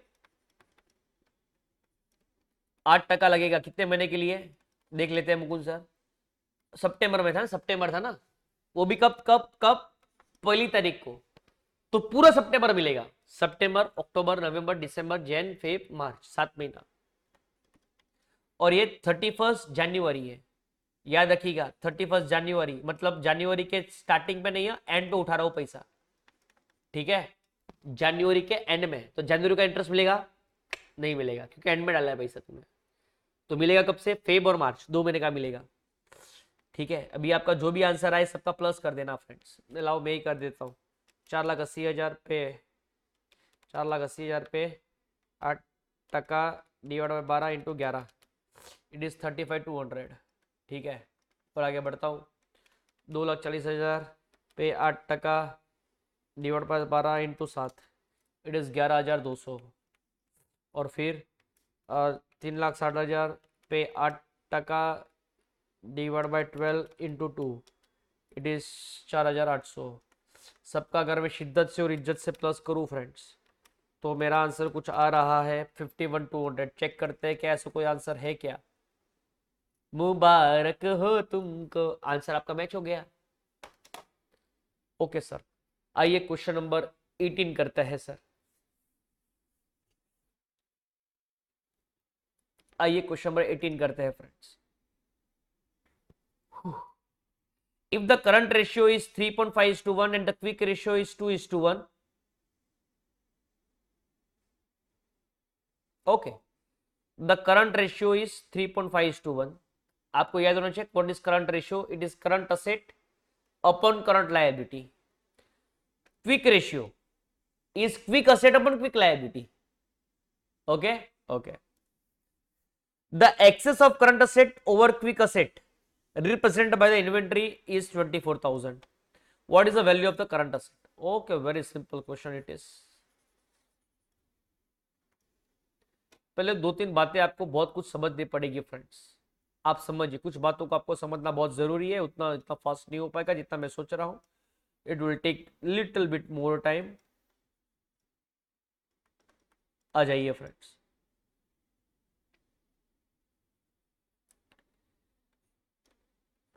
answer is what is quick ratio.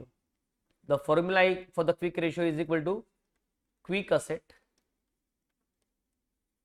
minus quick liability. बात मुकुल सर ये आती है, व्हाट इज क्विक असेट, ऐसी असेट जो फटाफट कैश में बदल सकते हैं, मतलब जिसको बेच के तात्कालिक पैसा आ सकता है, क्विकली पैसा आ सकता है, अभी दिख रही असेट लेकिन उसको फटाफट बेच सकता है, तो what is quick asset, the quick asset is equal to current asset minus stock is your quick asset, current asset minus stock is your, current asset minus stock is your quick asset, ठीक है, okay, इतना समझ में आ गया, पक्का,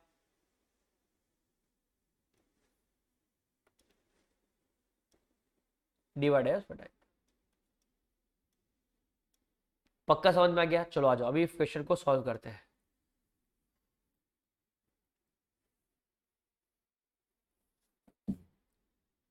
यहां पे कुछ बात बोली है, the excess of current asset over quick asset is represented by the inventory, what is inventory, stock is 24,000। मतलब यहां पे आपको आंसर मिल चुका है। क्या आंसर मिल चुका है देखिए, क्वेश्चन बोल रहा है कि क्विक असेट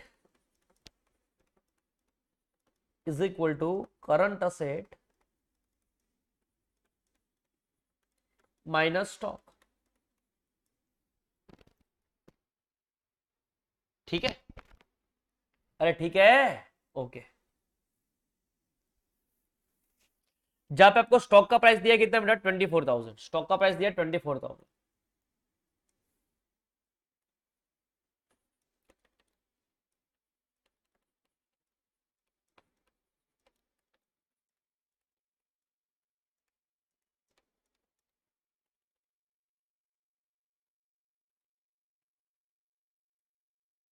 ठीक है, क्या आपको ये समझ में आया? Quick asset is equal to current asset minus 24,000, ऐसा आंसर कुछ आ रहा है। ठीक है, okay.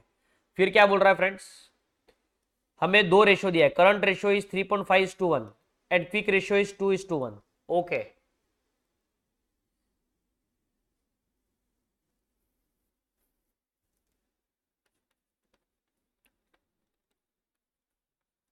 Current ratio is equal to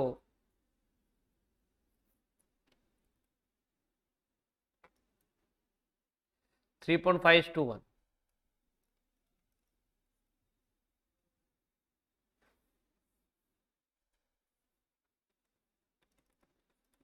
that is current asset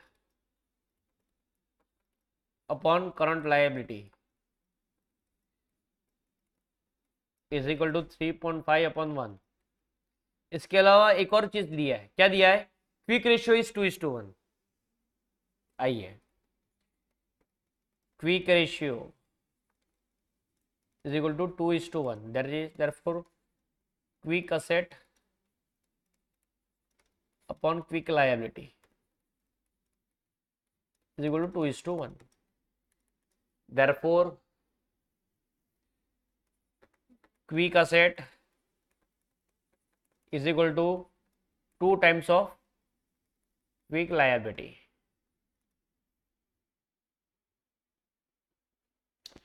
okay sir, आपने करंट क्विक असेट बताया, quick asset is equal to current asset minus stock, but what is quick liability? Quick liability is your current liability. Quick liability is your current liability, ये पकड़ लीजिए। What is quick asset? Current asset minus stock. Because stock ऐसी चीज है जिसको आप फटाफट बेच नहीं सकते, it is not quickly realisable. You cannot realize the stock quickly. You cannot realize the stock quickly. इसलिए करंट असेट में से स्टॉक माइनस करो, you will get a quick asset. And what is quick liability? It is current liability only. Okay, okay, okay.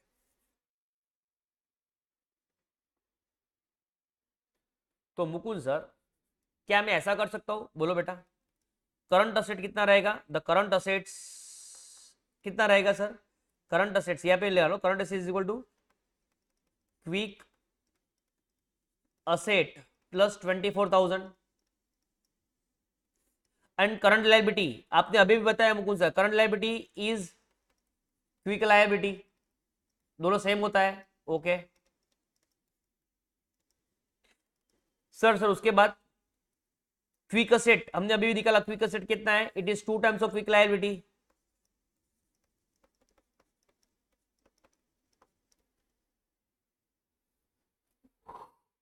खतरनाक है नहीं?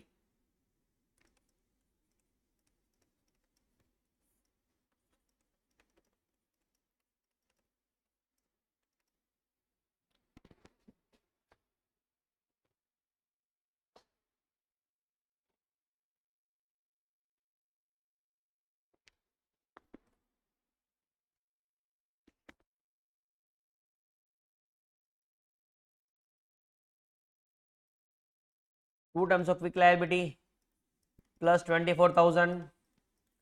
अभी उसको उधर लेके जाओ, it is 3.5 times of quick liability.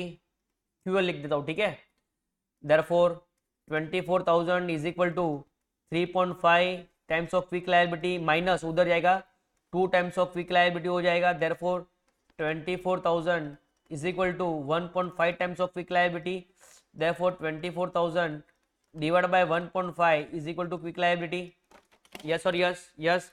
24,000 divided by 1.5, it is 16,000. Therefore 16,000 is your quick liability, but question is not about quick liability. The question is current asset कितना है. Oh my god, current asset कैसे निकालेंगे friends? current asset कैसे निकालेंगे? Here it is, current asset कैसे निकालेंगे? Therefore quick asset is equal to 2 times of quick liability. quick liability just now we have calculated. What is quick liability? 16,000. ठीक है. Therefore quick asset are equal to 32,000. But sir, question is not quick asset, the question is current asset. Okay, तो what is current asset? हमने अभी भी निकाला था. Therefore याद नहीं है बेटा? बोलू? अच्छा देख, quick asset is equal to current asset minus 24,000 का स्टॉक. याद है? इधर किधर लिखा था? ये इधर लिखा था ना बेटा? इधर देख बराबर. क्विक असेट, हाँ ठीक है, तो मैंने लिख दिया यहाँ पे. Therefore क्विक असेट का आंसर आ गया 32,000 is equal to current asset minus 24,000. Therefore 32,000 plus 24,000 is equal to current asset, क्योंकि ये माइनस उधर गया प्लस हो जाएगा. Therefore 32 प्लस 24 अगर मैं करूं, it is 56,000 the current asset. Answer देखो 56,000 है क्या? किधर? Yes, A. Wow, it was beautiful question. It was beautiful question. जहां पे आपको समझ में आया कि what is quick asset? Quick asset is equal to current asset minus stock. Quick liability or current liability only. ठीक है, बस आपको इतना आना चाहिए था. इतना अगर आपको आ गया फ्रेंड्स, तो आप लोग इतना आराम से कर सकते थे. बोलने के लिए बहुत आराम है, लेकिन आपको बहुत मुशक्कत करनी पड़ी आंसर निकालने के लिए. मेरा आपसे रिक्वेस्ट है कि प्लीज आप ये 2-3 बार रिवाइंड करके देखना. you'll get the view point कि how to solve this question. Okay,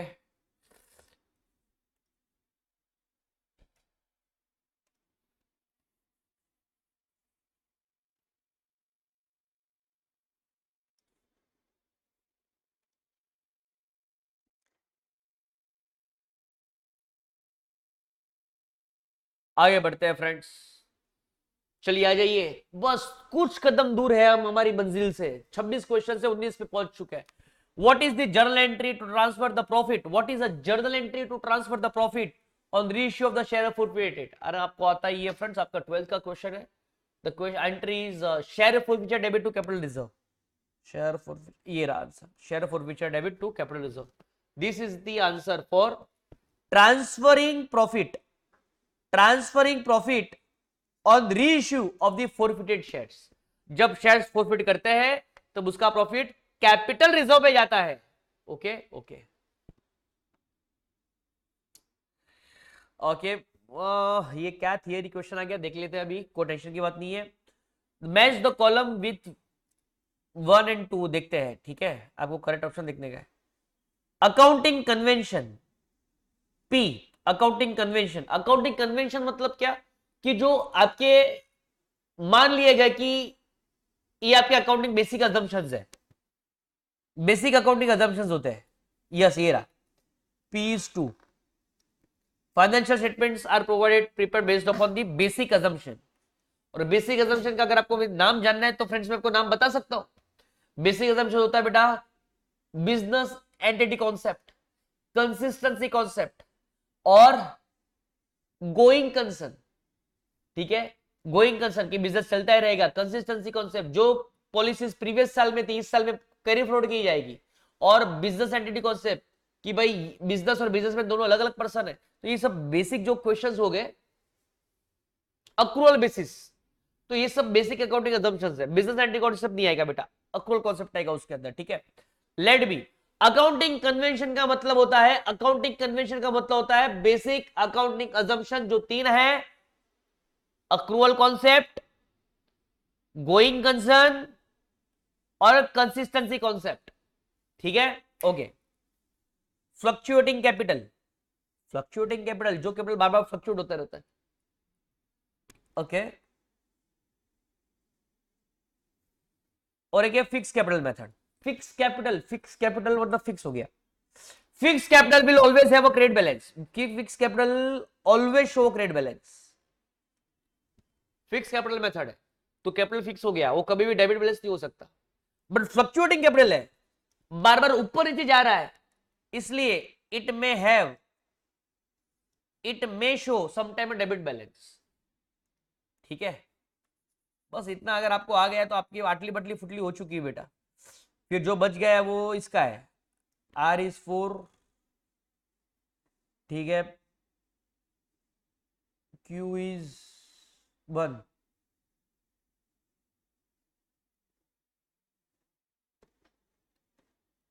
C is your answer. ठीक है, answer is C, R is 4 और S is 3। Yes, C is your answer. Okay, आइए 21st, XYZ purchase the asset of the book value 3,60,000। हमने 3,60,000 का एक asset लिया है, machinery लिया है, समझ लो मशीनरी लिया है from another company and agreed to make a payment. Obviously बात है, अगर मैंने 3,60,000 का मशीन लिया है तो मुझे पैसा देना पड़ेगा, लेकिन नहीं, मैं कुछ कीड़ा कर रहा हूं। क्या कीड़ा कर रहा हूं? मैंने 3,60,000 की असेट लेके I make the payment by issuing 3,000 10% debenture of 100 each at 20% premium. मैंने मशीनरी लेके सामने पैसा नहीं दिया, मैंने डिबेंचर्स दिया। क्या दिया बेटा? डिबेंचर्स दिया। और ये डिबेंचर्स मैंने कितने परसेंट डिबेंचर्स थे? 10% डिबेंचर। 10% इज द इंटरेस्ट, उसका मतलब नहीं है, ठीक है, 10% is the interest rate, it is को उसका मतलब नहीं है। 3,000 इंटू 100, तो मैंने 3,000 डिबेंचर जो 100 रुपए के थे, जो कितने हो गए बेटा? 3 लाख। हाँ, तो सर क्या हुआ? ये 3 लाख के डिबेंचर आपने प्रीमियम पे दिए। कितना प्रीमियम दिया? 20% प्रीमियम।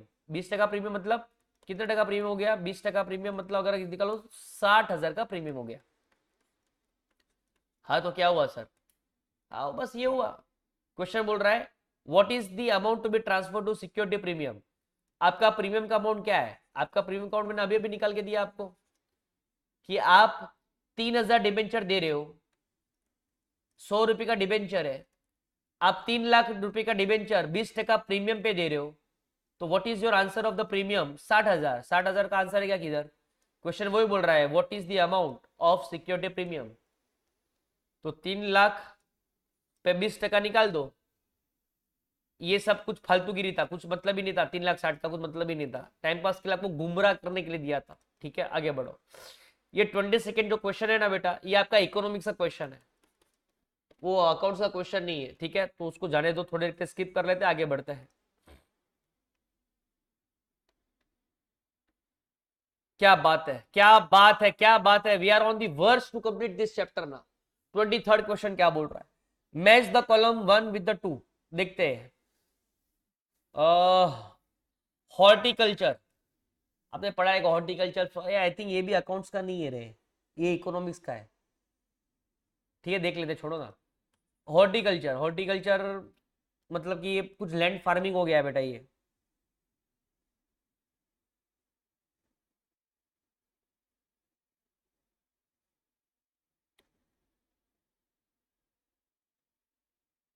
कॉन्ट्रीब्यूट्स 1/3 ऑफ दी, ये आंसर आएगा।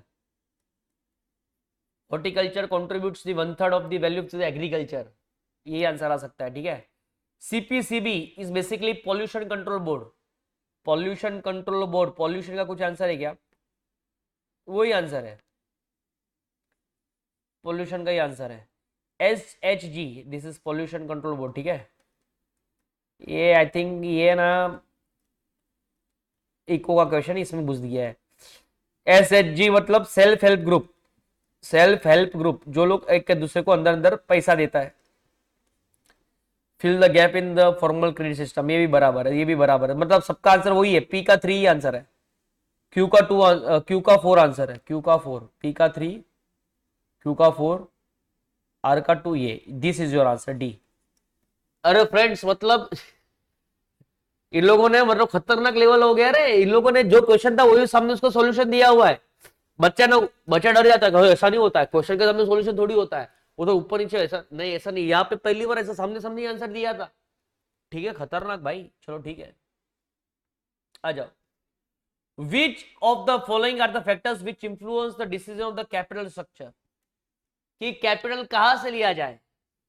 विच are the following factors which influence the of decision of the capital structure, कि मुझे मेरे पास पैसा शेयर्स लेके आना चाहिए, डिबेंचर्स लेके आना चाहिए, लोन लेके आना चाहिए. तो व्हाट आर द फैक्टर्स? तो answer is D friends, answer is D.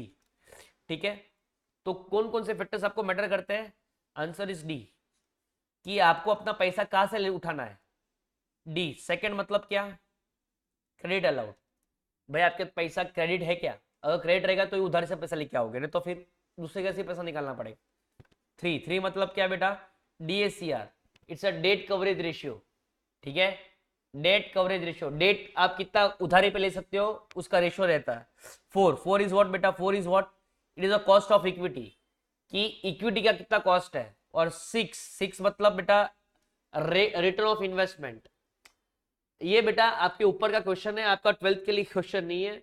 ये बेटा हम लोग सीए में इंटर में पढ़ते हैं, cost of equity, debt coverage ratio. ठीक है, बट आप इतना समझ लीजिए, रिटर्न ऑफ इन्वेस्टमेंट इतना समझ लीजिए, आंसर इज डी. ठीक है, एग्जाम अगर आ गया तो आंसर डी लिख के आना बेटा. आपकी जिंदगी इसको लगा डाला तो जिंगल वाला ऐसा हो जाएगा फ्रेंड्स. ठीक है, आ जाइए. ओके, लास्ट दो क्वेश्चन बाकी है फ्रेंड्स, देख लेते हैं.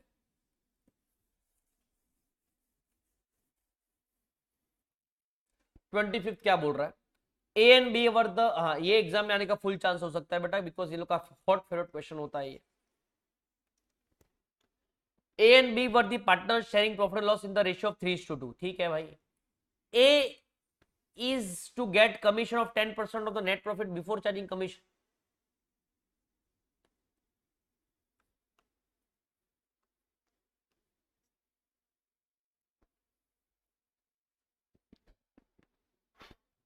पढ़ लेते हैं बेटा. आई नो दैट आपके पास टाइम पर्याप्त नहीं है, बट देख लेते हैं. धूम तनाना क्वेश्चन है फ्रेंड्स, देख लीजिए. A and B are partners sharing profit and loss in the ratio of 3:2. A is to get the commission of 10% on the net profit before charging any commission. A बोलता है मुझे 10% a commission मांग रहा है. ठीक है, कितना commission मांग रहा है? 10% of net profit before commission. कोई भी कमीशन हो उसके पहले मुझे 10% कमीशन मिलना चाहिए. And B is to get, और बी कितना कमीशन मांग रहा है? 10% of net profit after all commission. खतरनाक. As commission was 27,500. हाश, भगवान भला करे. ए का कमीशन आपको रेडीमेड दिया है, ए का commission is 27,500. What is the share of profit of B? ओ हो. What is the share of profit of B? ठीक है, आइए अभी इसको समझ के करते हैं. A will get the 10%. इसको समझिए, पहले समझिए, पढ़िए, घाई में मत कीजिए. ए को कमीशन मिलेगा before any commission.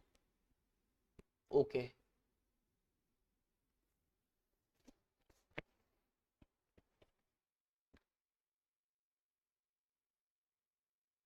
And B को पैसा मिलेगा 10%.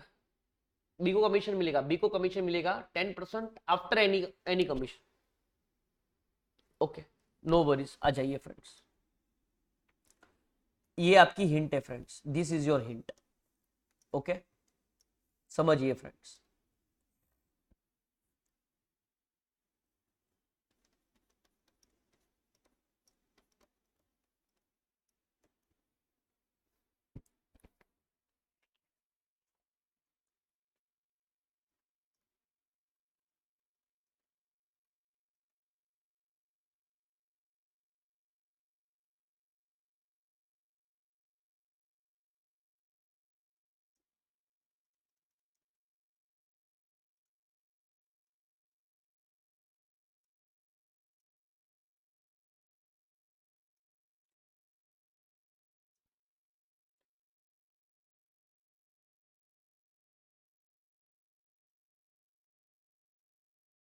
ओके, ए बोल रहा है ए को कमीशन कितना मिला sir? A has got the commission of 27,500. Okay, A को कमीशन मिला 27,500. Okay, but what was the condition? Condition was A will get 10% net profit before commission. A will get the commission, but कितना commission? 10% of net profit before commission. मतलब 10% of the net profit before commission बराबर है जिसपे बोले उसको 100 लेने का. A will get a commission of 10, A will get a commission of 10 on the net profit before commission. अगर क्वेश्चन लिखा होता कि A will get the commission 10% after net profit तो यहां पे 100 आता था. समझ रहे हो? ओके, जिसपे बोले उसको 100 लेने का बेटा. A will get a commission 10% on a net profit before commission, तो बिफोर को 100 लेने का. ठीक है, तो what will be the net profit after commission? 90. तो friends, can we calculate the net profit before any commission? Yes friends, we can calculate the net profit before commission. कोई भी किसी को भी कमीशन मिले उसके पहले कितना प्रॉफिट मिल रहा था? तो 27,500 into 100 divided by 10. It was 2,75,000. मतलब किसी को भी कमीशन मिले उसके पहले what was the net profit? The net profit was 2,75,000.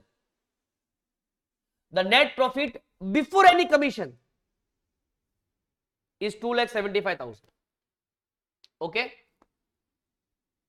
but the question is B wants 10% of the net profit after commission. B को भी कमीशन चाहिए. B also wants a commission, but that commission should be net profit after. Okay, no worries at all. Net profit before commission minus commission.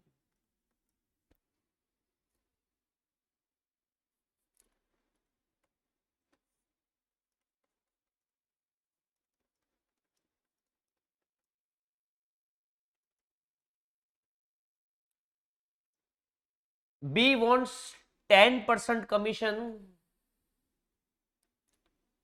on the net profit after commission. मतलब he wants 10% not on this, he wants 10% on net profit after commission. जैसे मैं आपको बता रहा था, मतलब यहां पे 100 आ जाएगा.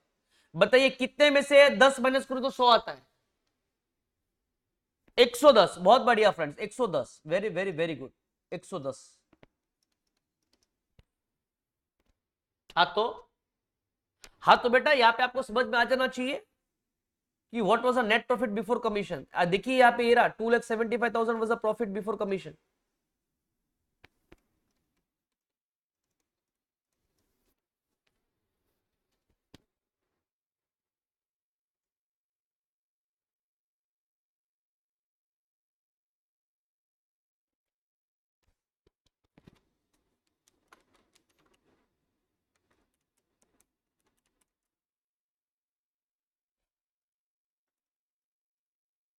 $25,000 is a commission to be. Okay, ठीक है. तो friends, the net profit before commission, मैंने क्या किया? मैंने क्रॉस मल्टीप्लाई किया. Nonsense. Therefore net profit before commission जो आएगा आंसर, दैट वाज 2,75,000. उसमें से ए का कमीशन माइनस करो, उसमें से बी का कमीशन माइनस करो, you will get net profit after commission. मतलब what was the net profit after commission? A का कमीशन कितना था? 27,500. बी का कमीशन कितना था? 25,000. तो 2,75,000 माइनस 27,500,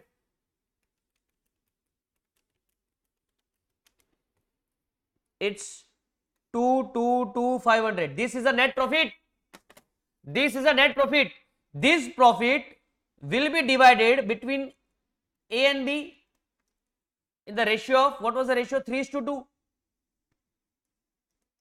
क्वेश्चन ने पूछा है what is the share of profit of B.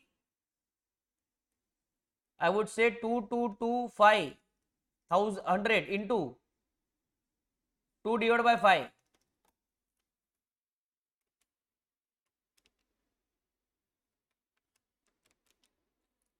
It's 89,000.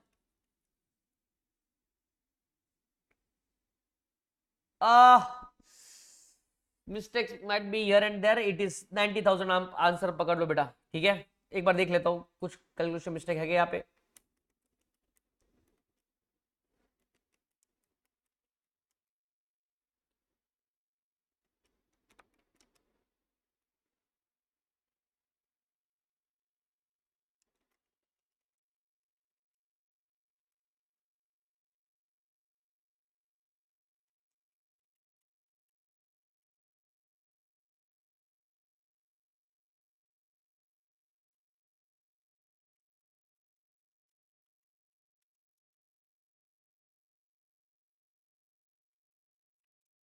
Yes, I got the answer friends, 90,000। देख लीजिए 90,000 आया। देखो लिटिल बिट ऑफ आपको मैं समझा दूं क्या गलती हुआ यहाँ पे, देख लीजिए फ्रेंड्स। ओके, देखिए देखिए देखिए, देखो क्या वो पेड़ है, चादर ओढ़े या खड़ा कोई।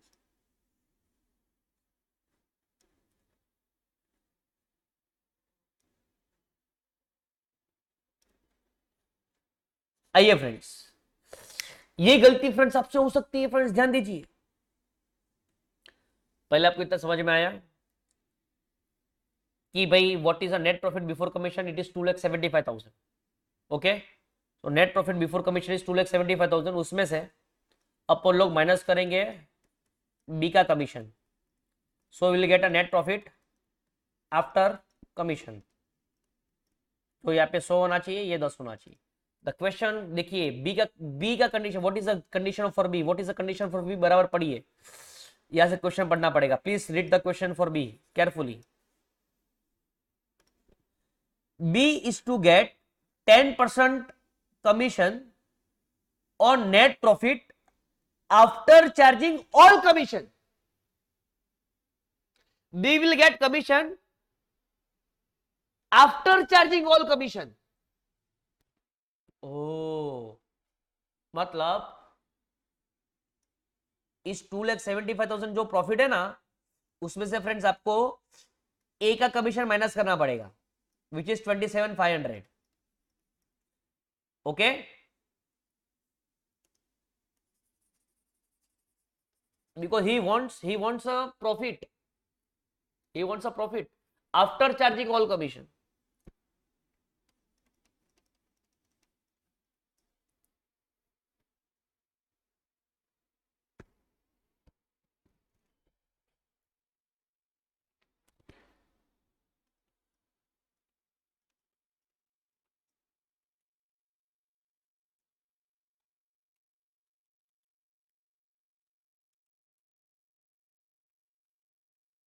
It is 247,500.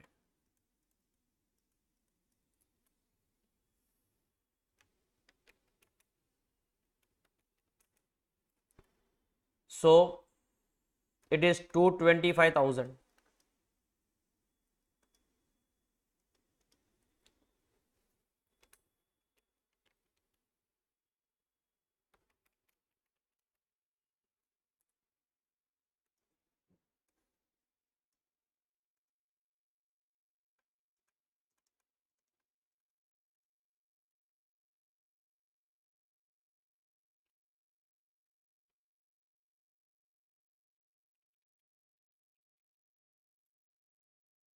आपको क्रॉस मल्टीप्लाई करना है फ्रेंड्स, कुछ बड़ी बात नहीं है फ्रेंड्स, ध्यान देते रहो। इट इज 22,500, क्रॉस मल्टीप्लाई करके 22,500 आया, ठीक है। सो नाउ पता चल गया ए भाई साहब आपका कमीशन कितना है। ए भाई साहब आपका कमीशन 27,500 है, और बी आपका कमीशन कितना है, इसका कमीशन 22,500 है। अगर मैं फ्रेंड्स यहां से माइनस करूं, ध्यान दीजिए, तो I will get a profit after everything.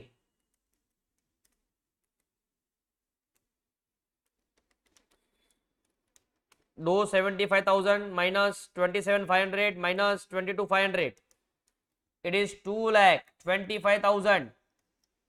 उसको बांटना है 3:2 में,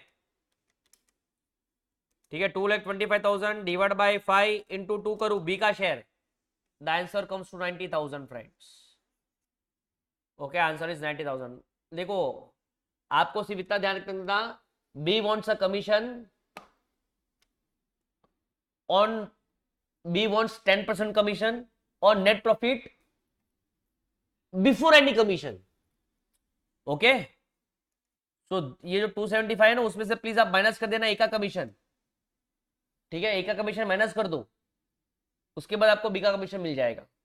ओके, आगे बढ़ते हैं। It was too super. अगर एग्जाम आया तो आपको आंसर 90 लिख के आना, अगर आपको नहीं जमा तो छोड़ दो बेटा, एक मार्क के लिए इतना दिमाग का दही मत करो। लेकिन हाँ, मैं अगर रहता तो मैं इसको बार बार रिवाइंड कर करके एक बार 2-3 बार देखता और मेरे को समझ में आ जाता, ठीक है। एंड द लास्ट क्वेश्चन बेटा, from the following details calculate the return of investment. Oh, calculate the return on investment. So what is the return on investment?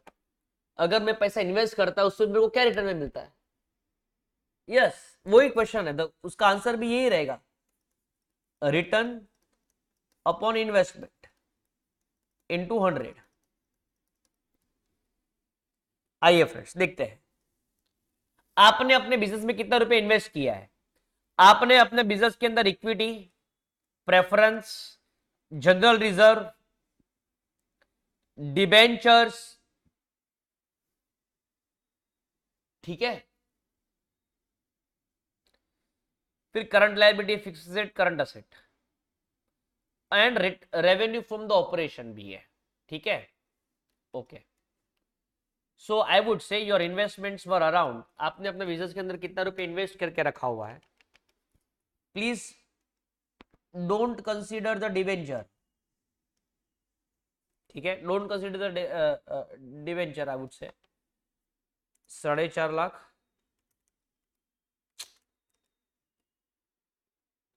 Plus 1.5 lakh plus 1,84,000, this is your investment in the business, ठीक है। अगर मैं इसमें invest करता हूं तो मुझे क्या इंटरेस्ट, मुझे क्या मिलेगा बदले में? मुझे प्रॉफिट मिलेगा। मुझे क्या मिलेगा फ्रेंड्स? प्रॉफिट मिलेगा। व्हाट वाज तो देखो यहाँ पे प्रॉफिट कुछ ना कुछ रहेगा, ईबीआईटी या फिर ऐसा कुछ कुछ ना कुछ तो दिया रहना चाहिए।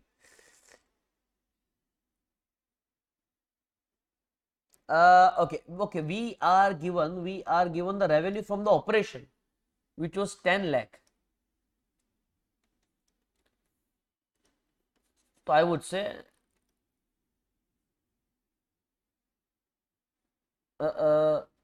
something is missing here. Something is missing here.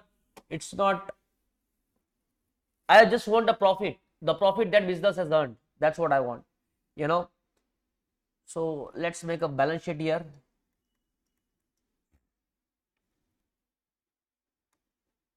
Equity capital is 4.5 lakh, and 1.5 lakh is your preference shares. General reserve is 1,84,000. Debentures are 4 lakh. Current liabilities are 1 lakh. Fixed assets are 9.5 lakh. It's 2.34. Okay. Let me check. Is it current tally?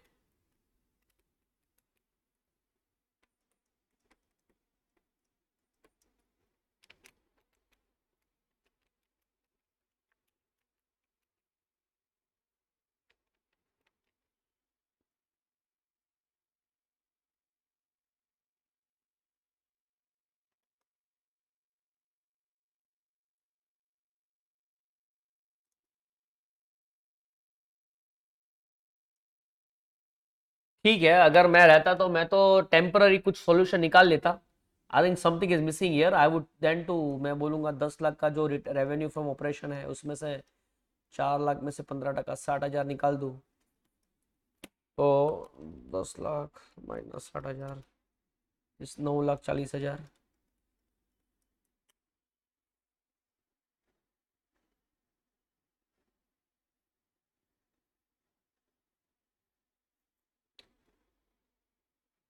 9,40,000 को divide करेंगे,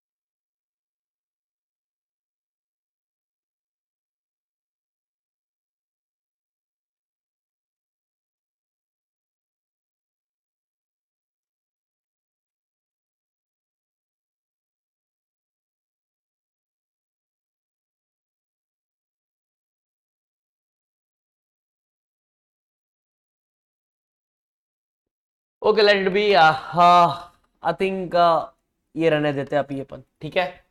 चलिए बेटा, bye bye, take care, great time, हasta la vista, wishing you all the very best for your exam.